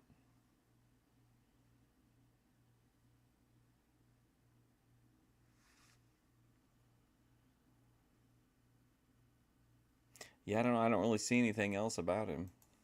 I see that around the county because I'm a peer specialist for the 11th Circuit Court. And I see that, and I talk to people every day concerning mental problems. He is a peer support specialist, which probably ties in with the mental health stuff he's talking about here. Mental behavior and doing different things that way. I see that, and I know it works, and that's what we're bringing down here to make sure everybody can see it and learn from themselves and learn the different things that can make Who their has a life thing better. for redheads? I didn't say I would nose align with Ava. I was asking Randy. Oh, you want to hit her up before and after, do a comparison? A lot of the state is getting gentrified. I mean, I drove all over the Panhandle, Pasco County, Central Florida. It down is. by Look at that you. sky. It's growth, it's development, new, more crowded, more expensive. Do you think Florida City's ever going to get to that point where There's y'all so are... like there's so few tall buildings. You can just look at how close this cloud looks. the target of growth in Florida? We are going to be. Right now we have a big growth problem here. Well, not a problem, but a growth development is happening. We're building more townhouses. We're building more homes. Here We're really dropping more boats change the off in the dynamics middle of parking lots. You know, and that's why we have to make sure it's right. Guy we have on to a make sure four-wheeler. that citizens of Florida City here now get the same taste of that pie that people coming down for. Because you're talking about, and around here in Florida City, you can buy a townhouse for $360,000. Well, you got people coming out of other states that has property over $1 million and selling their property and coming out here and getting 2 or 3 properties. Now, you can't stop that. I'll never stop a person from growing. But what it is now they coming in and they're doing all this. Boy, this guy and will they're talk, selling their stuff talk all there. fucking day. So the growth is there for them, Jeez. but we need to grow for the citizens of Florida City. If you're a resident I've seen down that here, wood we pile 4 need you times. to have that. We need you to, on this growth that we're doing here, we need you to be the homeowners. We need you to be the business owners down here, because this is what a small city is about. This is what your local government is about, taking care of those people that's right here and accepting everyone else that comes. So, you know, it's coming. It's coming. I think in the next about 2 or 3 years, Florida City might be double in size as far as housing's coming in. So that's going to be a big jump. And, you know, and we right now... This is just another Boyd promise. The good content is right around the corner. Things are going to turn around. It's going to... within 2 to 3 years, it's going to save the business. Why they're building, we have to tackle all these situations. What people saying, the high crime, with the actual crime, with the actual schooling, with all this stuff right here, we have to now start showing people, and they start seeing it and start getting repetitious in this by them seeing that. Then they can be okay, now understand, because this is the way I'm supposed to be. It's a very comprehensive interview. So we're doing different things because we want this to work. And when you want it to work, it's working for your people, not for me, but for my people. I want them to be like, okay, I got it. Does he now. mean his people, like Clarence, when he says his people? I can have this American dream, what people say it is. I can have this pie. I can have my own. I can be this way. I can report crime. I can say crime not in my neighborhood. I can get Crime Stoppers. I can get everything, everywhere else for people to see that and have to walk outside. Yeah, right? and like, look, people are at the market. You know, it seems like when you see a small business, there's people there in the park, you know, in the parking lot. It doesn't seem like people are like afraid to go out. Like that. You know, maybe not leave your door open, you know, because you got to be safety cautious. But leave your door to walk open. outside and be able to enjoy yourself, barbecue in front of your house, cut your grass, enjoy yourself, speak to your neighbors, and all that. And that's what we're doing right now for Florida City.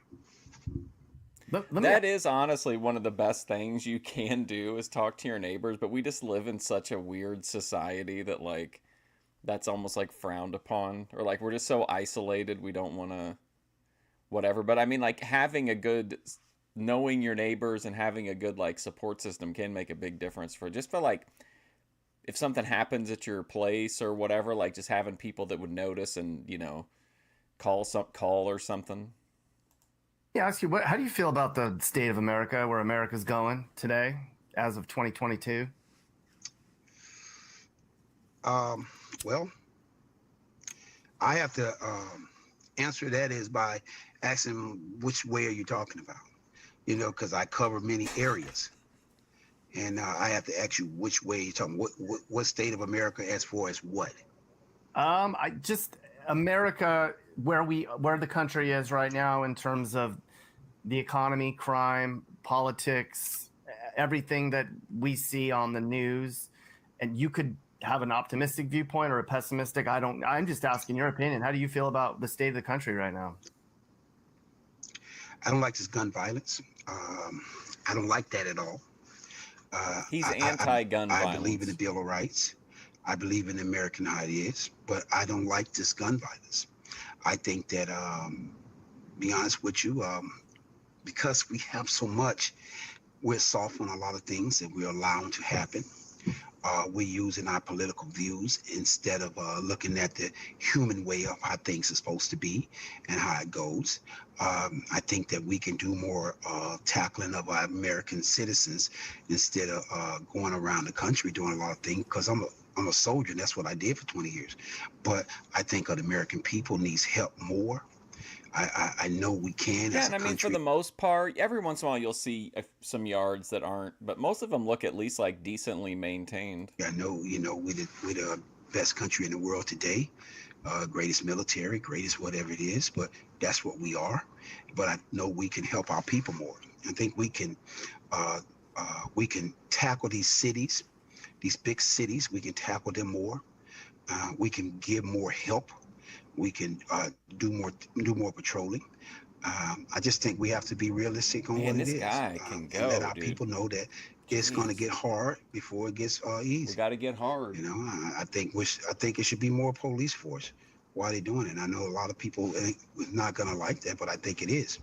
I think you need to have every city defense should be up more and be able to patrol their city more and take care of the citizens more on this in America for everything Yeah. to get well. I think I just think we're soft on crime. Which way? America moving which way? Let's see. Yeah. Just soft on crime. Yeah, we're real soft. You can see what happens when you take cops off the streets. It doesn't go very well. Yes, and and I tell people, you're right on that. But one thing I do, and I tell the police officers here, my first thing was do your damn job. It's just that damn simple. Do your damn job. And I want to emphasize doing your damn job. And a lot of do your was do your damn job. It's just that damn simple. Yeah, he's got plenty of time to do these this is like an incredibly long interview. Do your damn job. And I want to emphasize doing your damn job. And a lot of times they will get embroiled in what goes on in the country, what goes on this way. A lot of things I said here, I probably wouldn't have said as I was in the military because I had to do my job. Okay, now once I got through doing my job, now I'm one of the people that needs to protect it here now. Then now I can voice myself, hey, God, we might have to look at this, we have to look at that. So do your job. As a police officer, you have to serve and protect, serve your city, do your city, be fair, but be firm. And do what you have to do, and that's all we have to do. A lot of times when you do that, people will see that, they would change. How you doing? On do your damn job. Do what's right, doing your damn job, and everything else will take care of itself. We can't control how the legislative feel. We can't control what the politicians doing. We can't do that. You are a politician. But do your what are you job talking about? and let everything work it out. And you ought to protect this city and go from there. And I tell the police officers that all the time. If you don't think you can do that, you should get the hell away and let somebody else do it. That's how I feel, and I go from that. I say that because as a military guy, I'm not equal opportunity when it comes to protection of this country, of this city, of this state. I need someone to do their job and go from there. So let the other people concentrate on that. But I think it's just terrible sometimes when I see that. Come on, Poppy. Let me ask you one more quick question. When you knock on the door of a knucklehead who's been in and out of jail, who is clearly a problem in the community, and you try to talk sense into them, and you give them counseling and advice and programs and interaction, and it doesn't work, what's the main reason why it just doesn't sink into some of these people that just keep causing all the problems? Well, for the person that's knocking on the door, you better be educated enough to be able to handle that. Do you think this guy would give me an interview? It seems like he's still in politics. When I knock on the doors, I run into that problem right here I don't only work with that person. I work with the family who's around him. I work with his friends. I work with him and her friends, whoever it is. I work with the parents. You take, for instance, a lot of times is you got these little 16-year-old, 17 young kids. They just shooting up everything. You know they do. You know, everybody was young. Everybody had a generation, and their generation did things. Well, these young men right here now got guns. They're doing this right here. So now you got to know how to talk to them. So you got to get the right people to come in to talk to them. And I seen that it takes that parent. It takes both of us.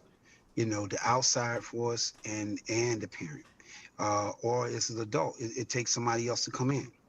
Now, when you don't do it, after we have done everything, as a peer specialist, I will keep doing it. But as the vice mayor, that's a different story. If you don't do it, and we have exhausted everything that we have to do for you, we have laws that can take care of you. That just if and buts about it. We have laws to take care of you. I'm not going to let you live in a subsidized area in Florida City doing what you have to do if we have worked with you and tried to get everything for you. I don't want you to do that. Then now I got to find out what extent of the law I can do to go at you to make sure that you're no longer a problem to this society. Yeah, just lock them up. I mean, really. I mean, that's what you're saying. You know, no, not really just lock them up. But that's the end result if we have to. But we're going to continue because there's so many programs in the United States that you can use. We're not going to just, okay, you got to go. But I mean, you got to get the hell out of here. If you continue doing what you're doing, that's what lockup is about. Well, I'm going to work with you. I'm going to constantly work with you because I want you to succeed. But if you're just a badass and you're just doing what you want to do, yeah, you're going to be locked up. And it's not us locking you up. It's yourself locking yourself up. And, you know, and that's what I teach by being responsible for your actions. If your actions requires you to be locked up, then you're locked up. And we're not going to look at it, nobody but you. And when we come at you, the full extent of the law is going to come down on you. So I have no problem doing that, though. Yeah. If you had like 10 folks that you were trying, 10, 16, 17-year-old kids that you were trying to help through counseling and interaction and intervention and all that, what out of 10, how many do you think are helpless, are not going to be able to be helped, that you're just going to have to be like, you have to leave this community or you're going to get locked up? How many of those 10 do you think are not going to listen to any kind of advice? If I'm looking right now, I'll say it had to be about 6. So more than half of them are just not going to. See, because it could be 9. I like him if for no other reason than he's like not giving media training coded answers to everything. I mean, he does talk a lot of bullshit, but he's not, at least he's not like just reading the same shit. He's at least putting his yapping and looping skills into it. Because really, I'm going to be honest with you, I only want one. I only need one. I want all y'all, but I only need one. I only need one. Because I'm not going to be the one who changes them. That 1 or 2 that changes, they are going to be the one. They are going to be the one that changes because they're going to start seeing example, real life experience. Real life experience, that's what a peer is. Real life experience, they seeing it. Well, we are the same way, but I can change. That's what they're going to see. And so as I get that 1, we can get those Vice 2. Mayor. We can get those 3. Are you looking to move and need advice? I do consulting. That's right. I'll sit down and talk about where the next perfect place for you. All right, let's watch one more really quick video. It's just a few minutes long. I feel like if we're going to do a Florida-themed episode, we got to end it proper.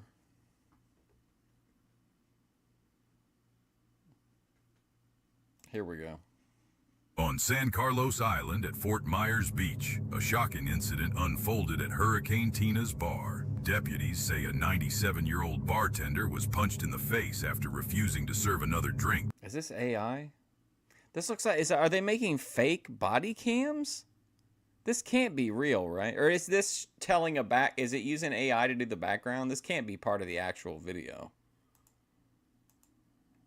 The following day, deputies track down the suspect, and that's where this body cam camera footage begins. What is it?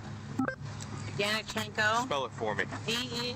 D-E? Danichenko. Do Okay. you know how to spell that? No, I First don't. name. Can you spell it for me? I don't know how to spell it. You don't know how to spell your last name? I think they just use the AI as like the intro to the thing. D-E. D-E.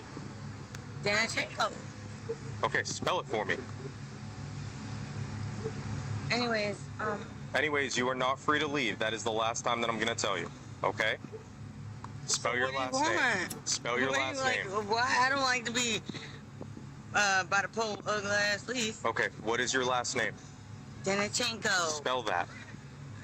Danichenko, Southwest. Are you going to spell that for me? I don't know how to spell it. You don't know how to spell your last name? No. Okay. Devchenko? Come here. All right, that's it. Stop. Stop. Stop. Fuck. I'm about to put you on the floor. You're about to go on the floor. Oh, Oh, come on, oh, God. man. Cut it out. Oh, boy. Oh, no. 35 No, kilo head. no. Cut it out. Boom. Oh, Chuck come Liddell. on, man. Cut it out. Cut it out. Bonk. 35 kilo head. Give me a unit. It burns. Do not move or you're going to get tased. Okay. It burns, it burns, it burns. On my back. Roll over. It burns. Roll over. Okay, okay, okay. Okay. Roll over. Put your hands behind your back right now. Put your hands behind your back Oh, my God. right This now. camera angle is crazy.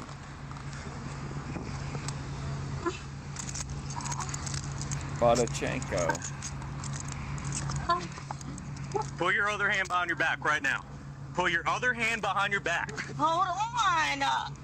Nigga. What? Back. Hold on. Nigga. Ow.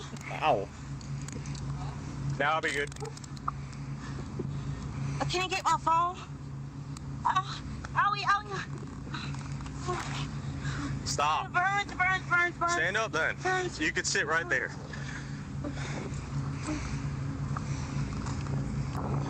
My earpiece came out. Yep. Yeah, I figured. Hi, Sarah. That's not my name. 35. So your name is now, what is it? What do you want from me? Well, why do you keep lying about your name? Bobchenko.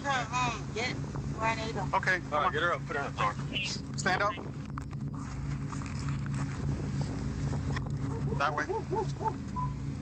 Can you pick my phone up? Sure. Get it. Get it.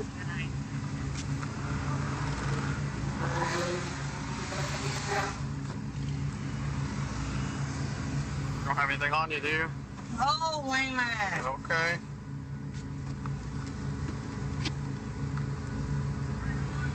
Can you get my phone Sure. off the fucking gravel? Can I get water? That's your wallet? And your phone? No, that's not my wallet. Your purse, I mean? Is that your purse and your wallet? I mean, your phone? And a Yeah, charger? that's my phone. Okay. So, you said your name is Sky what? But that's weird. There's paperwork here for a Sarah Powell. And you said that's your stuff. Who said that? You said your name wasn't Sarah, right? No. No? So what's your name? You want an additional? You want an additional charge? Okay. Is this Officer... All right, then cut the shit. Sounds like Additional Officer Joey. charge. You want an additional? You want an additional charge? Okay. All right, then cut the shit. Unless you want the additional charge. Like, You want to give me a fake name and you're going to get an additional charge? Don't charge me. Hey, she What's already- that? She already gave me a fake name. Okay, yeah, you're full Oh, of take shit. your pussy ass up, nigga. Okay, yeah, you're full of shit. You're going to get an additional charge? Don't charge me. Hey, she What's already- that? She already gave me a fake name. Okay, yeah, you're full Oh, of take shit. your pussy ass up, nigga. Flat ass. Did she try to take off? Huh? Did she try to take off or? Well, I hopped out Wow. on her right there because I saw the picture of her, so I already knew who it was. I was like, hey, how you doing? It's Sarah. My name's not Sarah. My name's Sky. I'm like, oh, all right, Sky, cool. What's your last name? So I'm literally trying to write it down on my thing, and she's like, I'm not fucking dealing with you, and starts to walk away. I'm like, you're not free to leave. I already know who you are. I'm just writing this down so I can charge you a false ID to LEO. and that's when she tried to pull away. I grabbed her, and she like tried to push off. I pushed her up against the car. I was going to turn her around. Then she started swinging, so I just leg sweeped her and dropped her on the ground. I would Sweep just roll the the window leg. down. Honestly, I'd roll the window down and let her down. I just rolled the window down, TBH. We're gonna have to take her out and recover. I'm not wearing those. Well, she slipped. Who's 312? 312. They're gonna let her. Are they gonna let her loose? Listen, put your fist away. Oh, she's coming out already. Put your fist away. Oh man! Wow. Man, she did not waste a single second. She was coming out hot. Listen, put your fist away. Put your fist Oh my away. god. Jeez. Nigga, Back to the ground. Back to the ground. nigga, I'm stronger than you think, nigga. Hey, Get on the fucking ground. Oh no. shut the fuck up.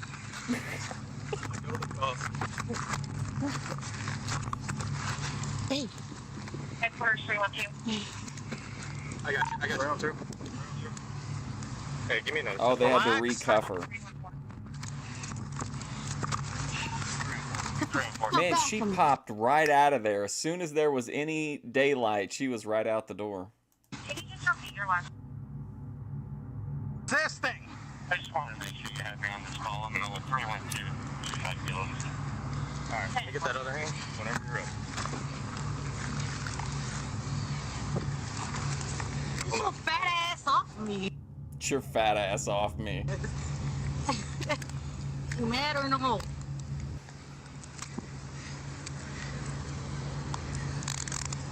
I don't care what to say. Just hold her there for a second. Get your fat ass off of me, bitch! Stop fighting us. Stop getting your fat ass off of me! Get your little dick self off of me! Off of me! Off of me! Off of me! Oh.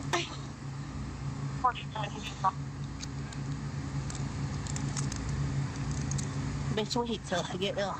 Man, she still got attitude. You can handcuff me all you want to. Where's my water? Get off of me right now! Are you done? You got legs on? Do you have something to drink? Yep. All right. Not right now. Do you have water? Are you gonna comply? Yeah, do you have water? I will comply if you have water. 100%. I'll give you water. Go. Thank you. I will comply. All right. Check it out. Do I have water? Yep. You are going to have water. Okay. They're going to get off. I'm going to help you to your feet. Understood? 359-172. 359-172. Stand up. Stand up. I still can't believe how she popped out of there, man, like the Undertaker out of a 2 casket. seconds. Sit down. Come on, all the way in. No, all the way in. My. Okay. Help me. All right. That's right.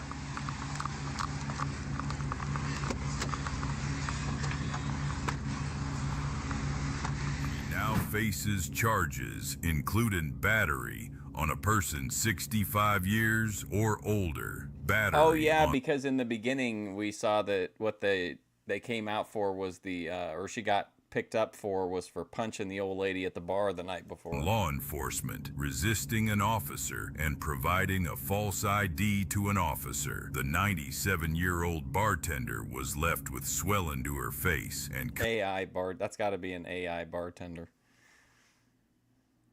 cuts on her arm, but declined further medical treatment at the scene. For more body cam footage and real law enforcement responses, don't forget to subscribe to my channel. What a legend. All right, well, I'm going to go. Thanks for hanging out. I feel like we got a good taste of Florida. I like that hunting show. That guy's kind of hard to understand, but I like the vibe of the show. I love the commercials. What happened to freedom of speech? Well, I think we see the answer to that question. I don't think she got arrested for freedom of speech. She punched an old woman in the mouth at a bar. Is that freedom of speech? All right, but anyway, I got to go. I'll be back in the morning for XPW, but hopefully I'll see you soon.